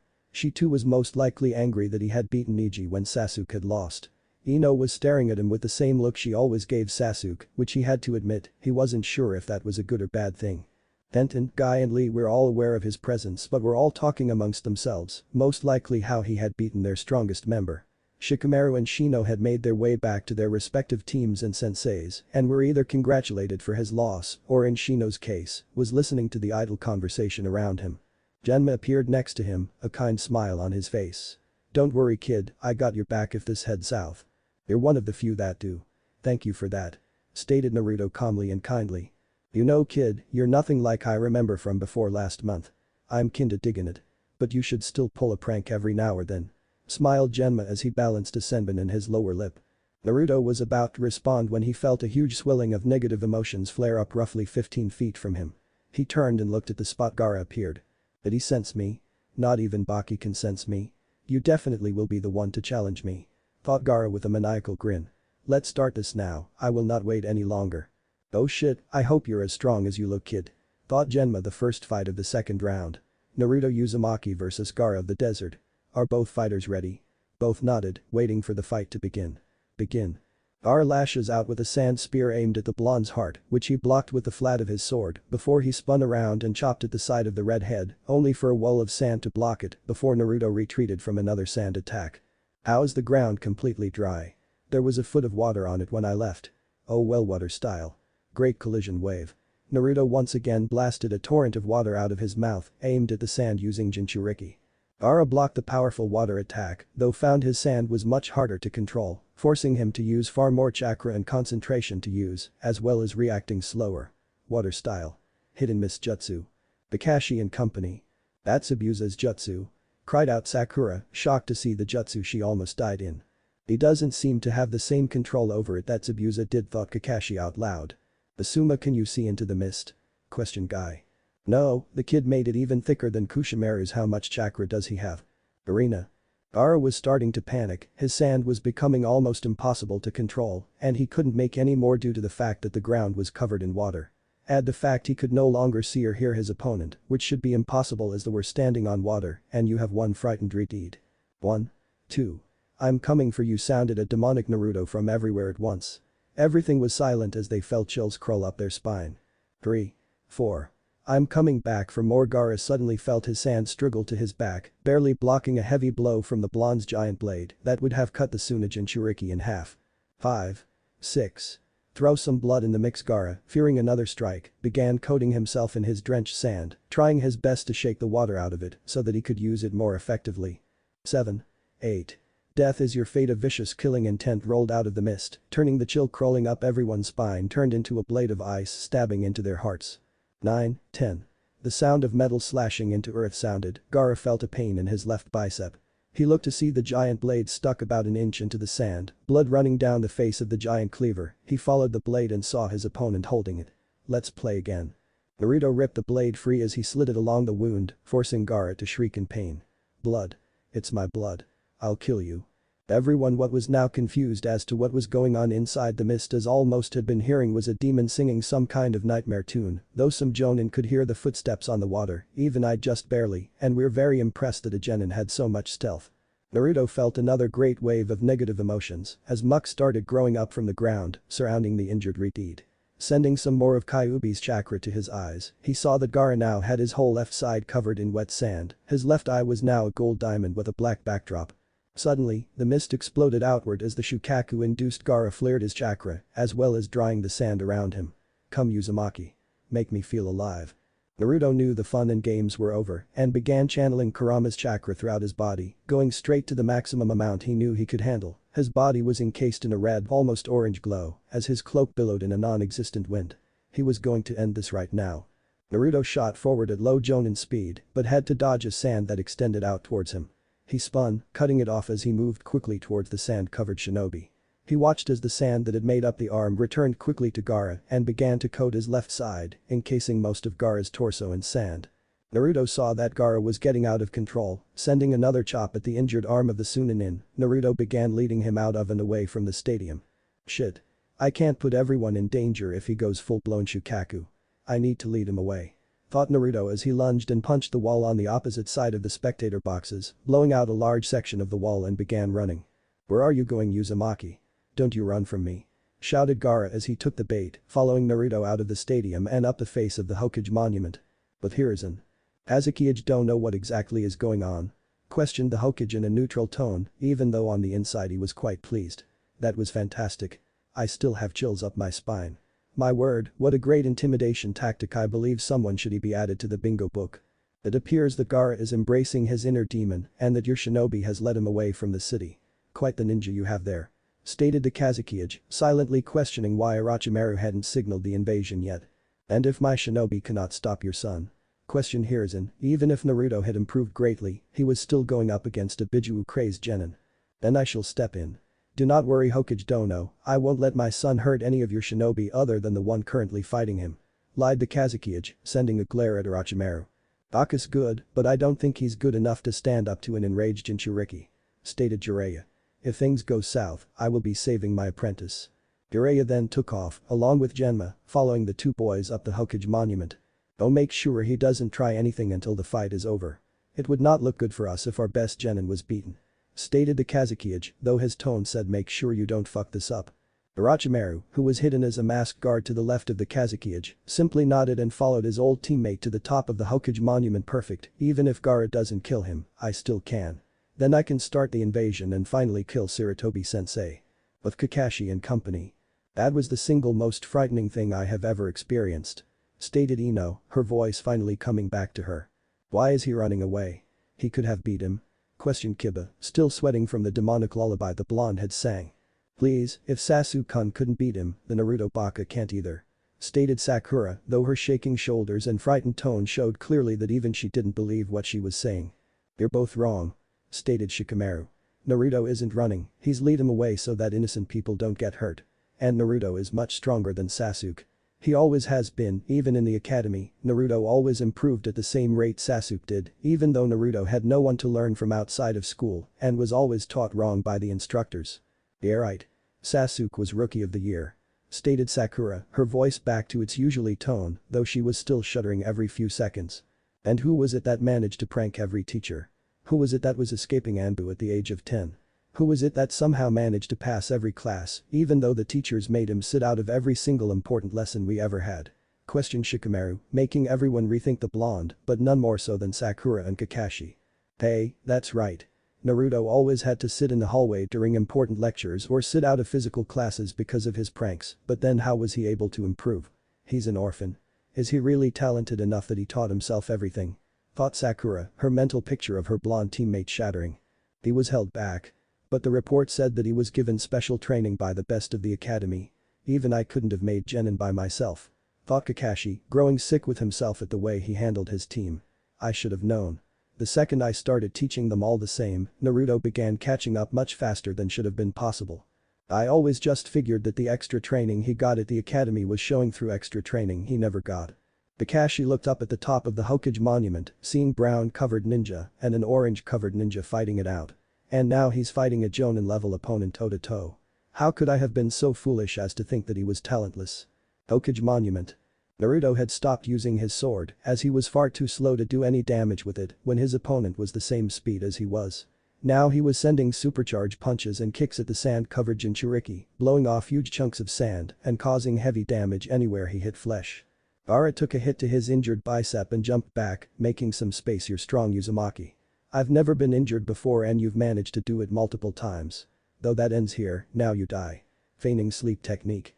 Gaara fell limp as sand exploded around him, forming the giant form of Shukaku, who yelled out in glee.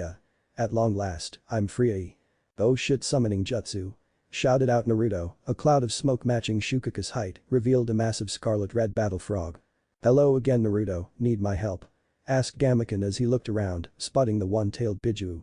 Ah, I see, you're fighting Shukaku. I thought he was sealed. He is. His container let him take over. Stated Naruto, hoping that Gamaken wasn't as clumsy as he always says. Oh Gamaken. It's time to ply. Hold on tight Naruto, we have to wake up his container and I am quite clumsy. Stated Gamaken as he lunged forward, swiping at the Biju with his spiked Sasamata, catching the giant Biju on its right arm, tearing it off, only for another one to grow in its place. I'm going to try and pin him, if I can, wake up the container. Gamaken once again lunged forward, then to the side as he dodged several wind blasts from the large raccoon. Finally maneuvering around the sand blasts and inside Shukaku's guard, he slammed the Sasamata around the Biju's throat, picking him up and slamming him to the ground, picking him up again holding the Biju of the ground. Quickly, I won't be able to hold him for long. Naruto nodded and jumped off the large toad's head, landing on the head of the Biju, and took off towards the limp body of Gaara. Dodging spikes of sand that shot up in an attempt to stop him, Naruto made his way to Gaara and smashed a punch into his injured arm. The pain forced Gaara awake, though in his pain-filled state. He couldn't tell that he was now falling at an incredible rate. He hit the ground with a wicked thump, his legs crumpling into his chest as he felt his ankles dislocate from the awkward landing. Naruto landed about 10 feet away and dropped to a knee, the smoke from Gamaken's departure behind him. With his sword in his right hand, he moved towards Gaara, who was crawling away from the blonde. Stay away from me. It's almost unbearable, isn't it? Asked a stoic Naruto as he walked towards Gaara. The feeling of being all alone, Gaara's eyes widened as he stopped crawling. His fragile mind reliving all the scorn, loneliness, hatred. Naruto, with tears in his eyes, continued, I know that feeling, I've been there, in that dark and lonely place.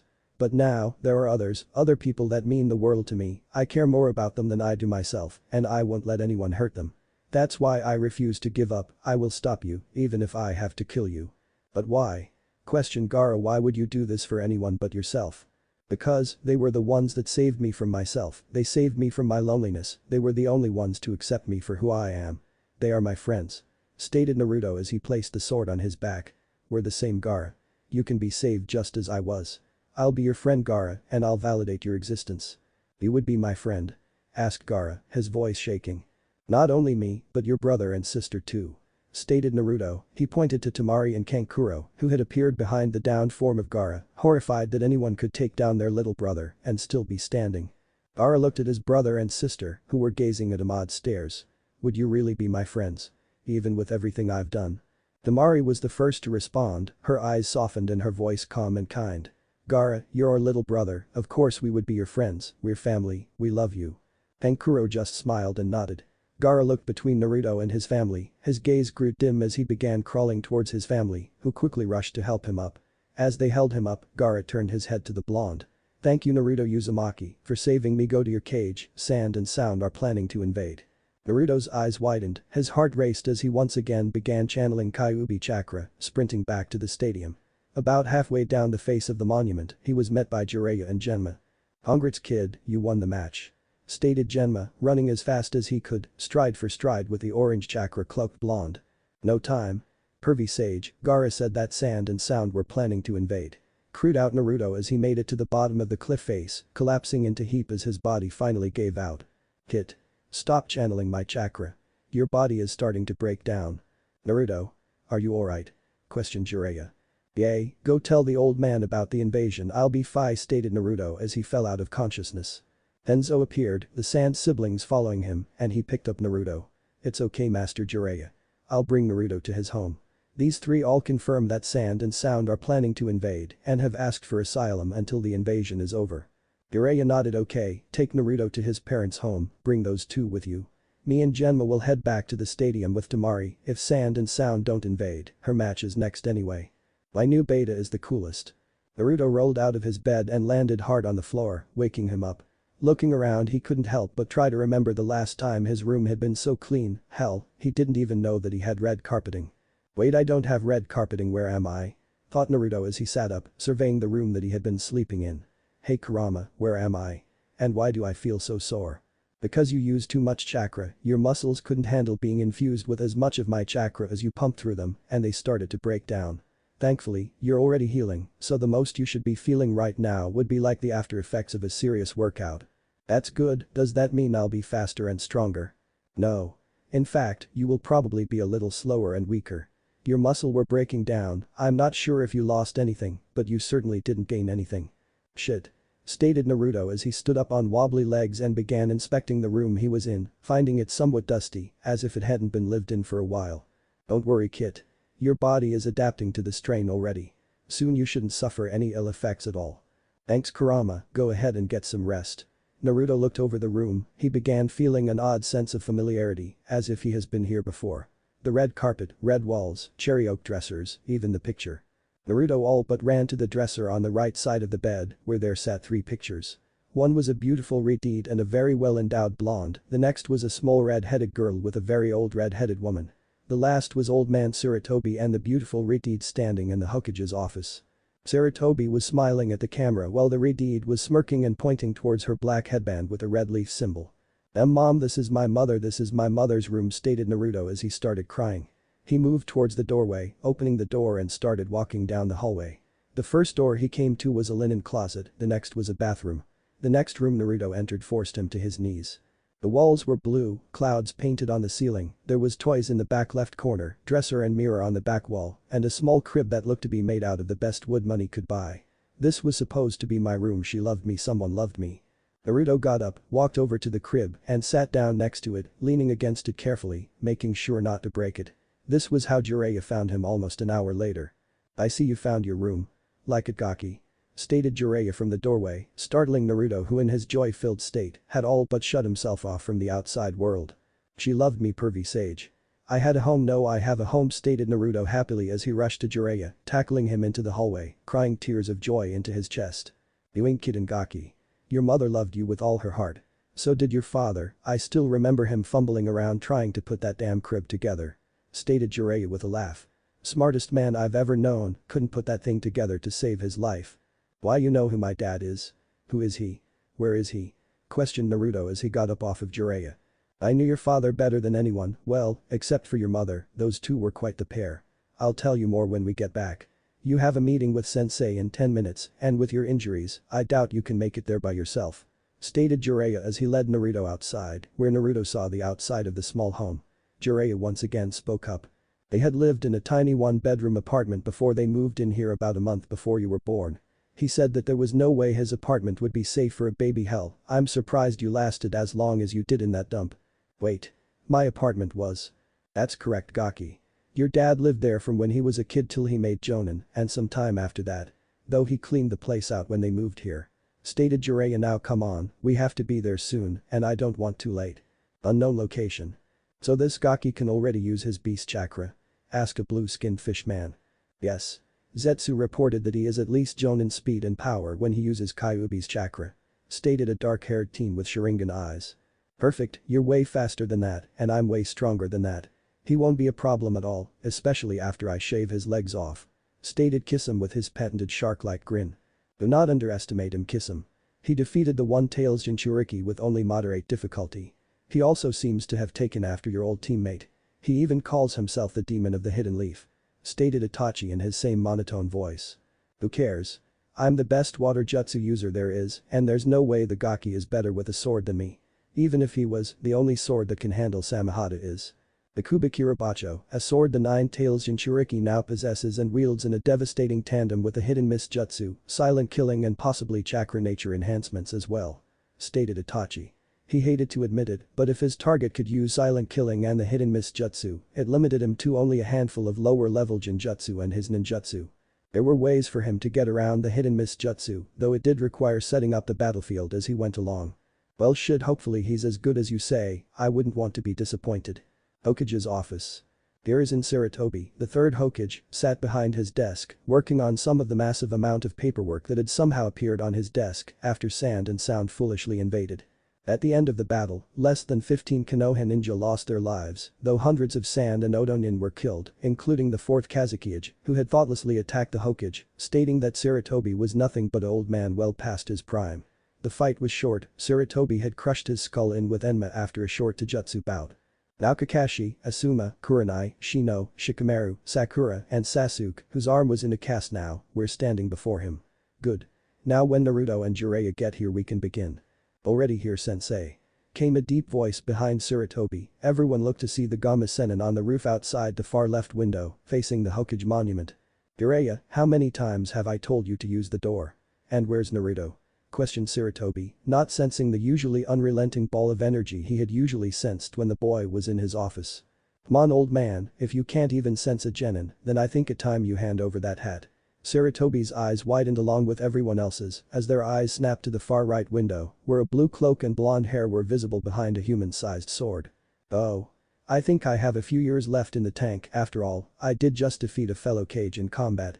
Now if you two would be so kind as to enter this room, we can begin. Stated Sarutobi calmly, though on the inside he was still in a state of shock. Jiraiya, I can understand, he's the king of stealth, but Naruto just snuck up on me. I didn't hear him, smell him, or even sense his chakra. How is it possible to be able to hide both his presence and that of the Kyuubis?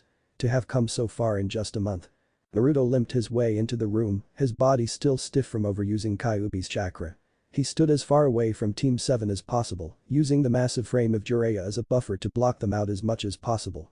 I don't want to be anywhere near them when they find out I was taken off the team almost a month ago.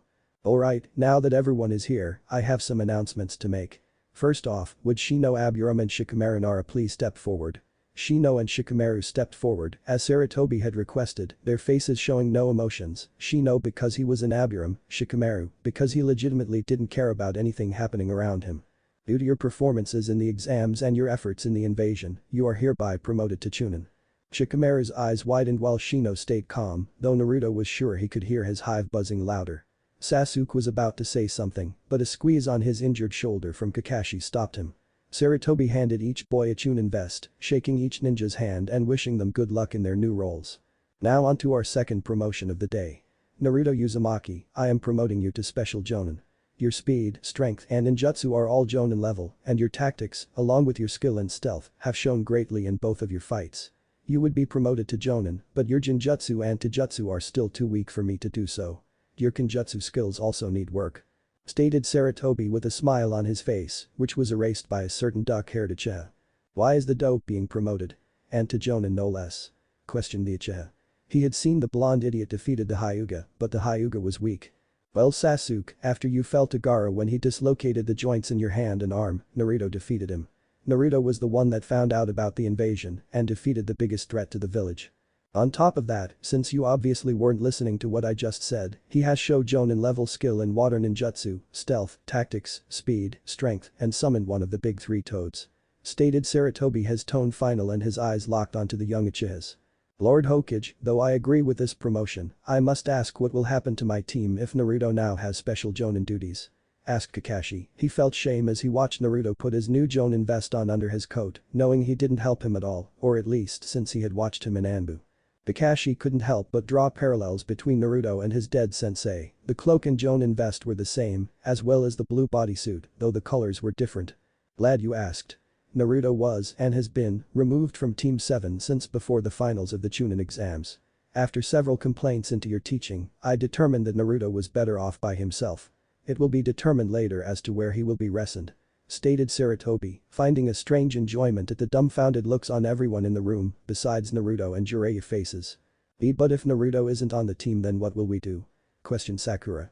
Team 7 will back up other genin teams on all C-rank missions outside the village and fill in for the clan heirs on their respective teams when they have clan business. Other than that, you are now on reserves," stated Sarutobi. "Now I must ask you all to leave. Jiraiya and I have some business to attend to. Kakashi, you stay, you have a lot to explain. I'll meet you back at your house, Gaki. Oh, might want to check the basement, there is some intense material down there on ceiling," stated Jiraiya as everyone left the room. Sasuke was visibly angry, even more so than usual, at the very thought that the dope was stronger than him. Sakura was, for once, not following the Uchiha, her mind reliving every mean thing she had ever done to the blonde. Asuma and Kurenai were re-evaluating their own teams in their head. If Kakashi had missed the gold mine that was Naruto Uzumaki, perhaps they had as well. "Alright, see you soon, pervy sage." "Hey old man, you know where Tenzo is?" asked Naruto.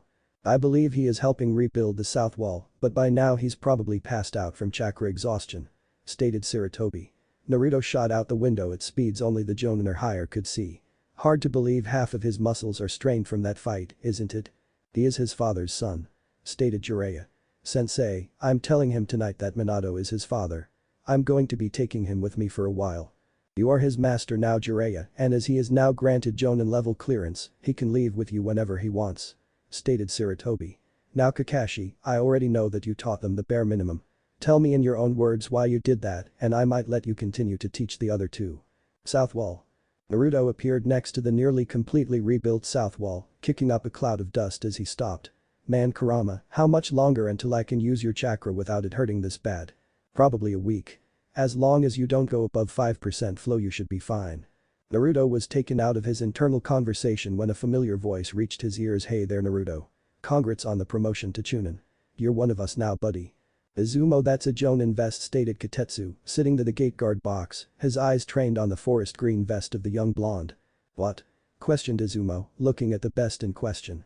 "How did you get a Jonin vest?" "Simple, he was promoted to special Jonin. How's it feel to have a 13-year-old superior to you?" stated a cheery voice behind them. They turned around to see an Anbu member. "Hey Tenzo. I was looking for you," stated Naruto excitedly.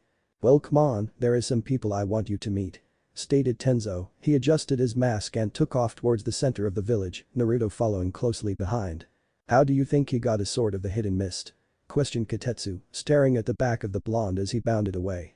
"How does that kid do half the shit he does?" Konoha flower shop.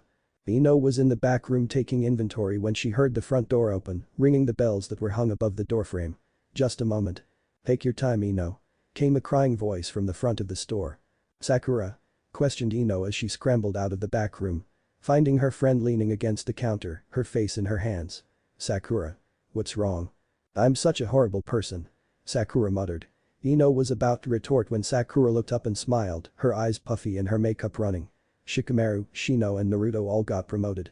That's great and all, but why are you crying?" questioned Ino, her voice confused as she got behind the counter. "Naruto isn't a part of Team 7, he hasn't been for a month," stated Sakura, still crying lightly. "What? Why?" questioned Ino. "Naruto wouldn't ask for a transfer, would he?" "I don't know, something about complaints and him requesting to leave," stated Sakura. "What? What complaints could there be? You have the strongest genin team in the village. And why would he request to leave the team?" questioned Ino. "I don't know, after the wave mission I started being nice to Naruto since he basically saved mine and Sasuke's lives, but he seemed to grow more and more distant with us until the chunin exams. Then at some point during the month break, he was removed from the team and now he's a Jonin," stated Sakura. Wait, did you just say he is a Jonin now? Seriously?" questioned Ino. "Sort of. Hokage-sama called him a special Jonin. Something about not being skilled enough to be a Jonin but too strong to be a chunin," stated Sakura. "But it doesn't matter anyway, now without Naruto." "Is your team being disbanded?" questioned Ino. "No, we're getting a new member next graduation class, until then we are on reserve, but I don't know we can even be a team anymore. With Naruto gone, there's no one to hold the team together. And if that's not bad enough, he hates me now," stated Sakura, her crying starting again. "He doesn't hate you, Naruto is too nice to hate anyone, let alone you," reassured Ino. "You weren't there, Ino. He stood as far away from me as possible, and the only time he so much as looked towards me his eyes were like the fires of hell," stated Sakura. "By that little, don't worry Sakura. My shift is over and we're closing for the day, but I'll go talk to Naruto, I'm sure that this is all a big misunderstanding," stated Ino as she walked Sakura out of the shop and locked the door behind her.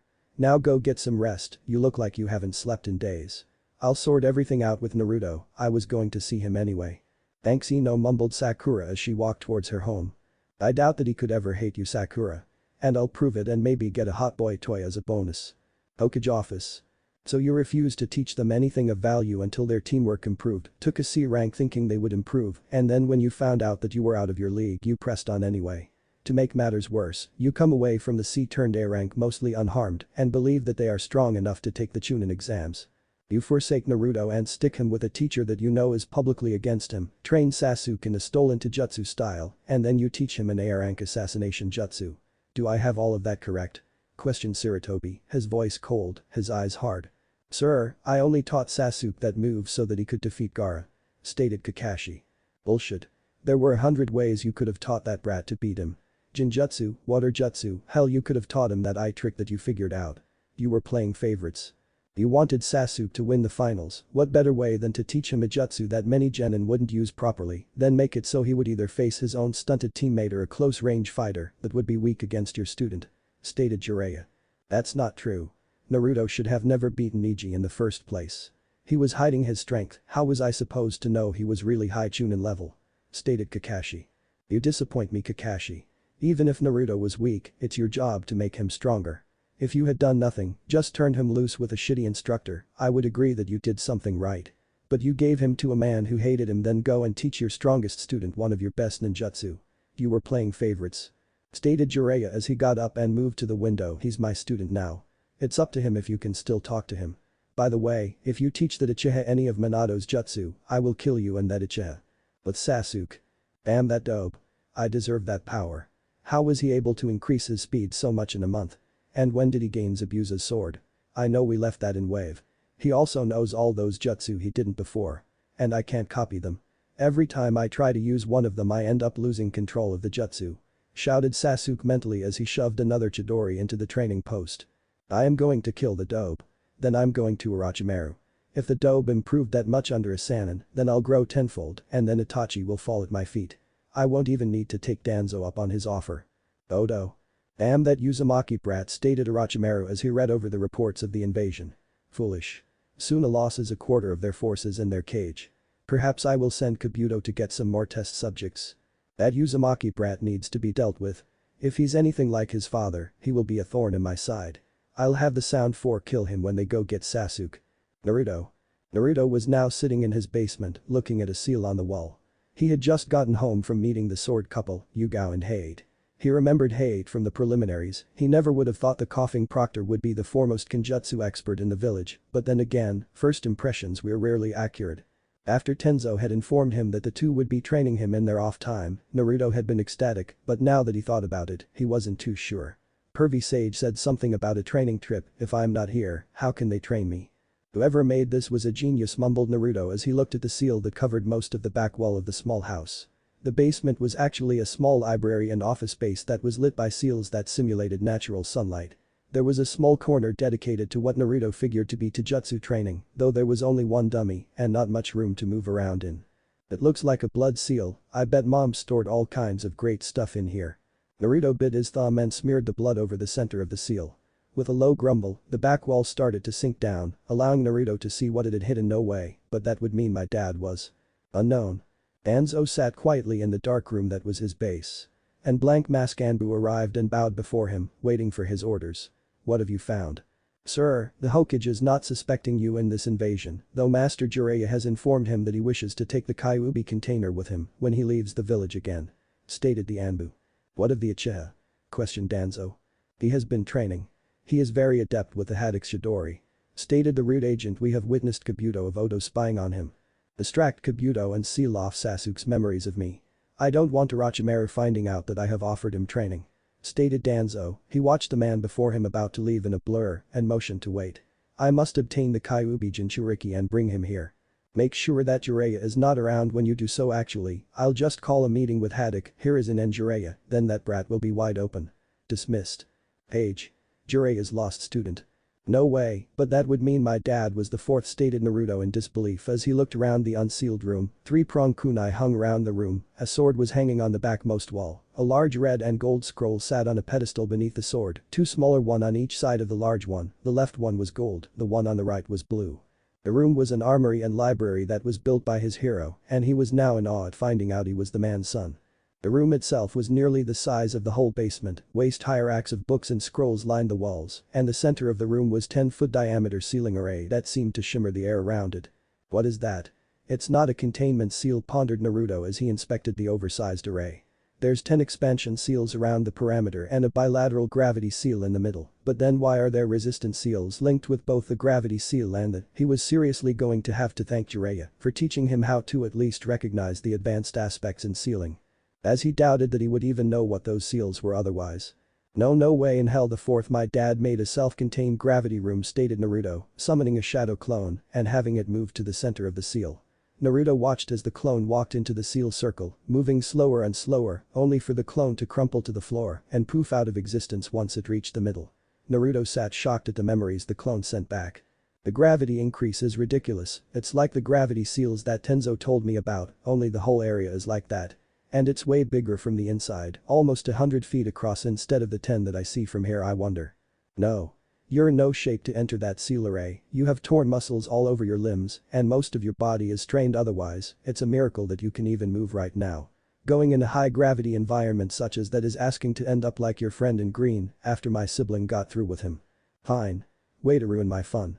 Responded Naruto as he walked around the seal and up to the pedestal where the 3 scrolls sat. Might as well read the small gold one first. Maybe this was one of Dad's.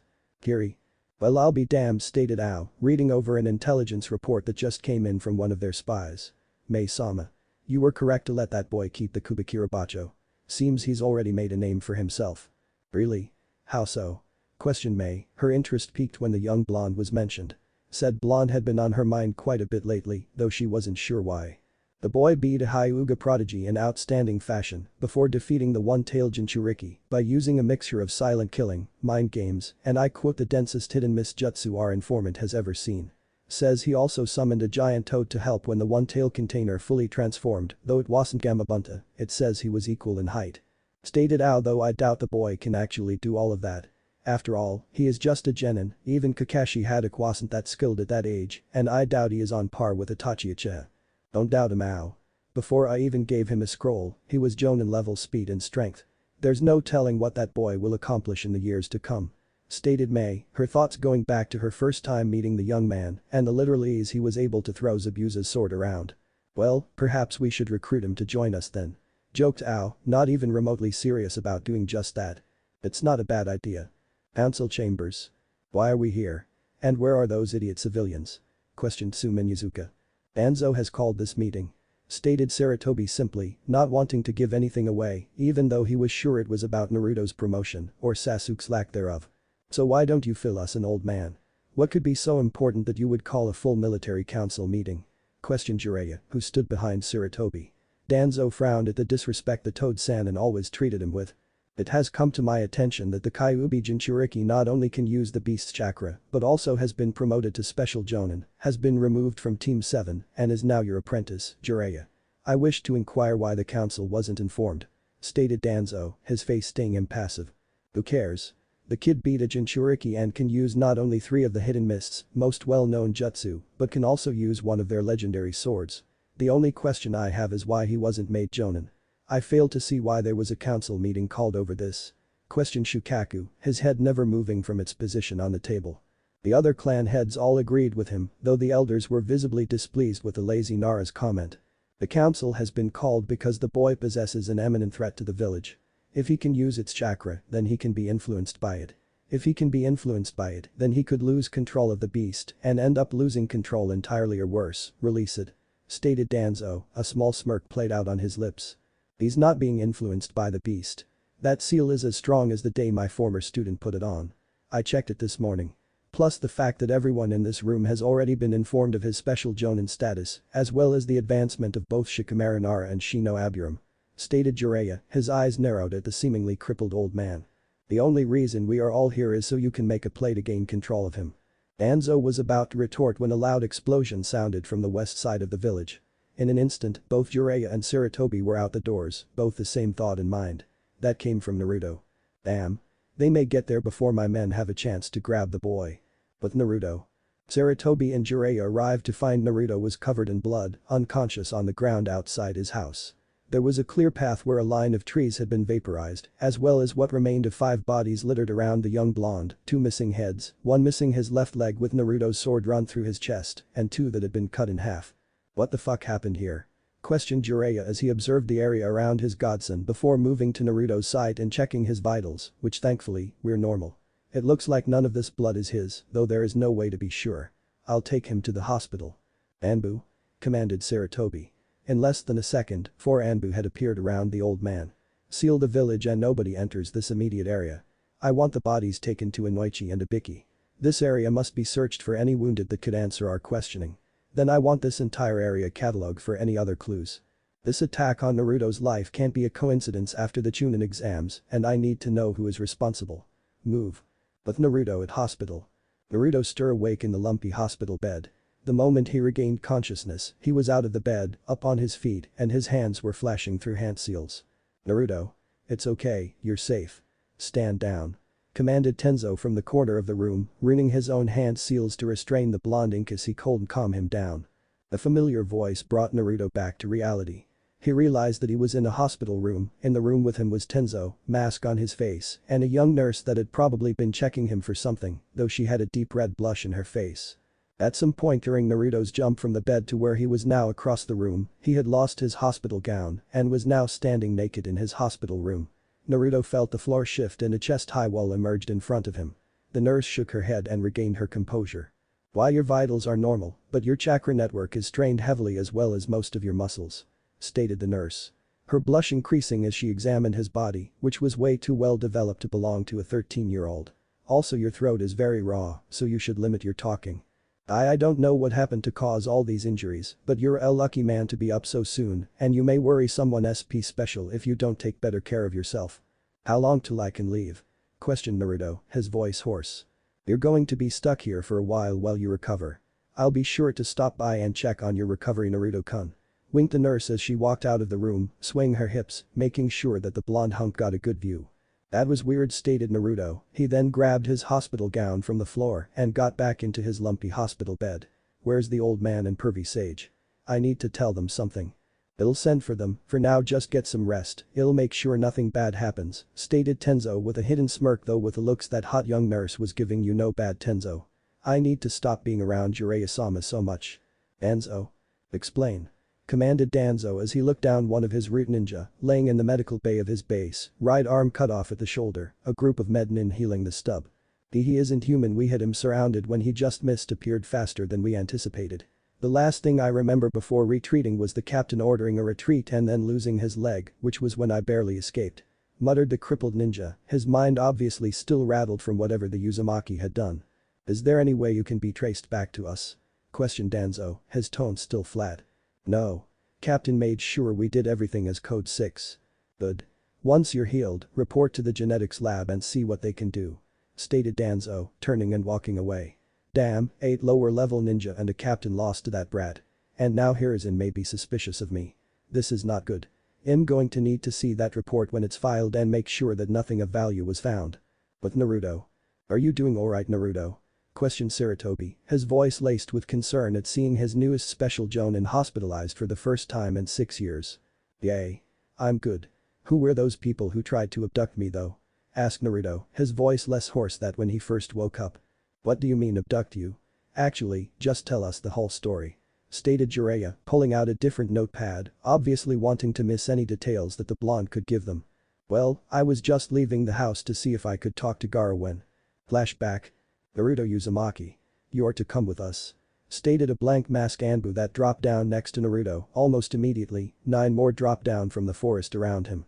Naruto began making one-handed hand seals with his left hand at speeds that few of the Anbu could keep up with yet none recognized, his right hand flew to his sword handle, and then he disappeared into an impossibly fast-forming fog as he stated, hidden mist jutsu. Form a parameter. Shouted the captain. The unknown Anbu formed up in a circle. Keep your head up. He can strike from anywhere. Especially behind you. Naruto moved at his maximum speed, not using Kurama's chakra. Another fell to a lost limbs, 2 more lost heads. Finally the captain lost his leg. Retreat. Naruto felt the remaining Anbu retreat, all in the same direction. Kurama. I need a range attack. Focus my chakra to your throat and burp.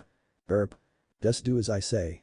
Naruto built up a huge amount of Kurama's chakra in his throat, feeling it actually swell from the influx of demonic chakra. When he felt he couldn't hold any more, he opened his mouth and actually burped. A pillar of golden chakra exploded from his mouth, vaporizing the retreating Anbu and the forest around them. With his last ounce of energy, Naruto threw his blade, impaling the captain through the chest as he attempted to escape despite losing one of his legs. Naruto then fell face first, unconscious. Covered in blood and filled with pain. Flashback end. At first when you said it was they wanted to abduct you, I figured this might have been a Kumo attempt, much like what your mother went through in the past. However, after what you told us, I'd say this has Danzo written all over it. The timing of the meeting we were just in is too perfect to think otherwise. Aki, as soon as you're healed we're going to leave, it's time to start your real training trip. Stated Jiraiya, giving his notepad to Sarutobi and pulling out a scroll and jotting down locations he felt would be beneficial to his apprentice. Very well. In the meantime I will have Tenzo launch an investigation. Even if it wasn't Danzo, this was a wake-up call. Next day. Word had traveled fast of Naruto's hospitalization, as well as him taking out several unknown Anbu. So far Team 8 and Team Guy had come by, both Kurenai and Guy had given him gifts for making jonin. Guy had somehow found a set of orange Taijutsu sandals that had metal plates reinforcing the top and heels of his feet. As well as a list of holes that Guy had found in his fights with Neji and Gaara, for which Naruto had thanked him repeatedly. Kurenai had given him a scroll of several high chakra usage in jutsu that Naruto could actually use. At the end of the scroll Naruto found a picture of Kurenai in a very skimpy bikini. Thankfully he was alone when he found it, as he had passed out from a nosebleed. He needed to make sure that pervy sage never found that, or he had a feeling Kurenai-sensei would make his life a living hell. The remaining genin of Team 7, Choji and Asuma were on a mission, while Shikamaru had stopped in after finishing the clan business that had kept him from going on said mission. The boy didn't know what Ino was doing, as she wasn't on a mission and she had yet to come visit him. Currently Naruto sat in his room while the nurse from the day before was feeding him and giggling at the disgruntled look on the blonde's face. Just then Naruto sensed someone standing at the door. And here I thought you forgot about me. What can I do for you, Ino? 1 week later. Naruto stood at the northern gate, Jiraiya at his side, Team Guy, Team 8 and Team 10 had already said their goodbyes. Ino and Kurenai both giving the young jonin a hug, though Ino had taken it a step farther and giving Naruto a kiss on the cheek. Hinata and Kiba had wished him luck on his travels. Choji and Shikamaru had gotten the blonde a jumbo pack of ramen and Shino had simply nodded to him, though Naruto could feel Shino's turbulent emotions, as well as hear his hive buzzing louder. Now Sasuke and Sakura stood before Naruto. "See you when you get back, Naruto," said Sakura. She gave him a hug and whispered into his ear. "Thank you for forgiving me. I know you told Ino that you didn't hate me, but I know that on some level you did, and I'm sorry. It's not in me to hate a teammate, I told Ino the truth and I'm telling you that it's okay," stated Naruto, returning the hug. Suddenly Naruto pulled his sword off of his back and chopped Jiraiya's notebook in half. "Don't you use us in your smut pervy sage. You're no fun, Gaki," stated Jiraiya with a pout, pulling out another notepad and transferring his precious research. "Sasuke. How are you doing?" questioned Naruto, who had gotten the chance to read the mission report and found out that Sasuke had gotten his first kill on the mission he just got back from. "Don't you worry about me, dope. I'd be worried about falling behind me," stated Sasuke with a smirk, though Naruto could feel his emotions swirling violently. "Just you wait, dope. By the time you get back Orochimaru will have made me stronger than you could ever be, then it'll finally be strong enough to kill my brother. You're on, Sasuke. Just don't die on me," stated Naruto. "I'll see everyone when I get back." Jiraiya and Naruto turned and made their way down the road away from the village, the glare off of Naruto's sword blinding the group as disappeared into the distance. "Odo. You are to go to Konoha, obtain Sasuke Uchiha and kill Naruto Uzumaki. Your first priority is Sasuke, he must be brought here, no matter what. If you run across the Uzumaki kill him," stated Orochimaru. Before him stood the Sound 4. "You cannot be caught. Kill anyone who finds you, do not draw unnecessary attention." "Hi, Master," responded all of the Sound 4 before taking off on their 2-day journey. "Sir, are you sure it was wise to send them? None of them are above high chunin in speed, and none of them are good enough to face Uzumaki unless they use the second level of the curse seal, and even then only Kidomaru can fight without his eyes," stated a worried Kabuto, knowing full well how dangerous a swordsman that wielded a sword and the jutsu of the mist could be. "I think you overestimate him, Kabuto. After all, he is a genin, maybe chunin. He has no real power. Stated Orochimaru, scoffing at the very thought of Minato's brat being stronger than his personal guards. Even if the brat is strong enough to kill one of them, I can just send Kimimaro. Sir, did you read the latest report? Questioned Kabuto carefully, not wanting to anger his master, yet wanting to make sure he knew all the risks that the blonde posed. Why would there be a new report? Questioned Orochimaru dangerously, his eyes narrowing at his most trusted subordinate. Well sir, our spy reports that the Uzumaki is a special jonin now and he's leaving with Jiraiya to train. Iowa. In an old run-down building on the south side of the village, several councilmen and high-ranking jonin were meeting about an issue of grave importance. At least to them it was important. I believe you all know why you are here today. That old fence-sitter has decided that we should forget the past and just overlook the fact that that bastard Minato Namikaze has a son. Stated an elderly councilman, hate evident in his voice. I say we hunt the little bastard down and kill him. Our village suffered enough with what that monster did to all our families, let's get back at him by killing his only kid. Shouted a Verton jonin. Here's a problem, Hess extremely powerful. He was able to defeat a Hyuga in hand-to-hand combat and has Zabuza Momochi's blade, plus Hess the container of the kyuubi, and can use its power. He even defeated the One Tail with its power and summoned Gamaken, which means that he is being trained by Jiraiya of the Sannin. Stated an informant that was at the chunin exams. Everyone paused at that information. If the kid could summon Gamaken, then he was no doubt being trained by Jiraiya of the Sannin and would most likely be close by whenever they decided to attack. We're going to need Han and Rashi. What if Naruto embraces the kyuubi in the chunin exams? And thanks for watching my video till the end. If you enjoy this content, then do consider subscribing to my channel and leave a like if you guys need the next part, comment down, and thanks for watching the video and see you guys in the next video.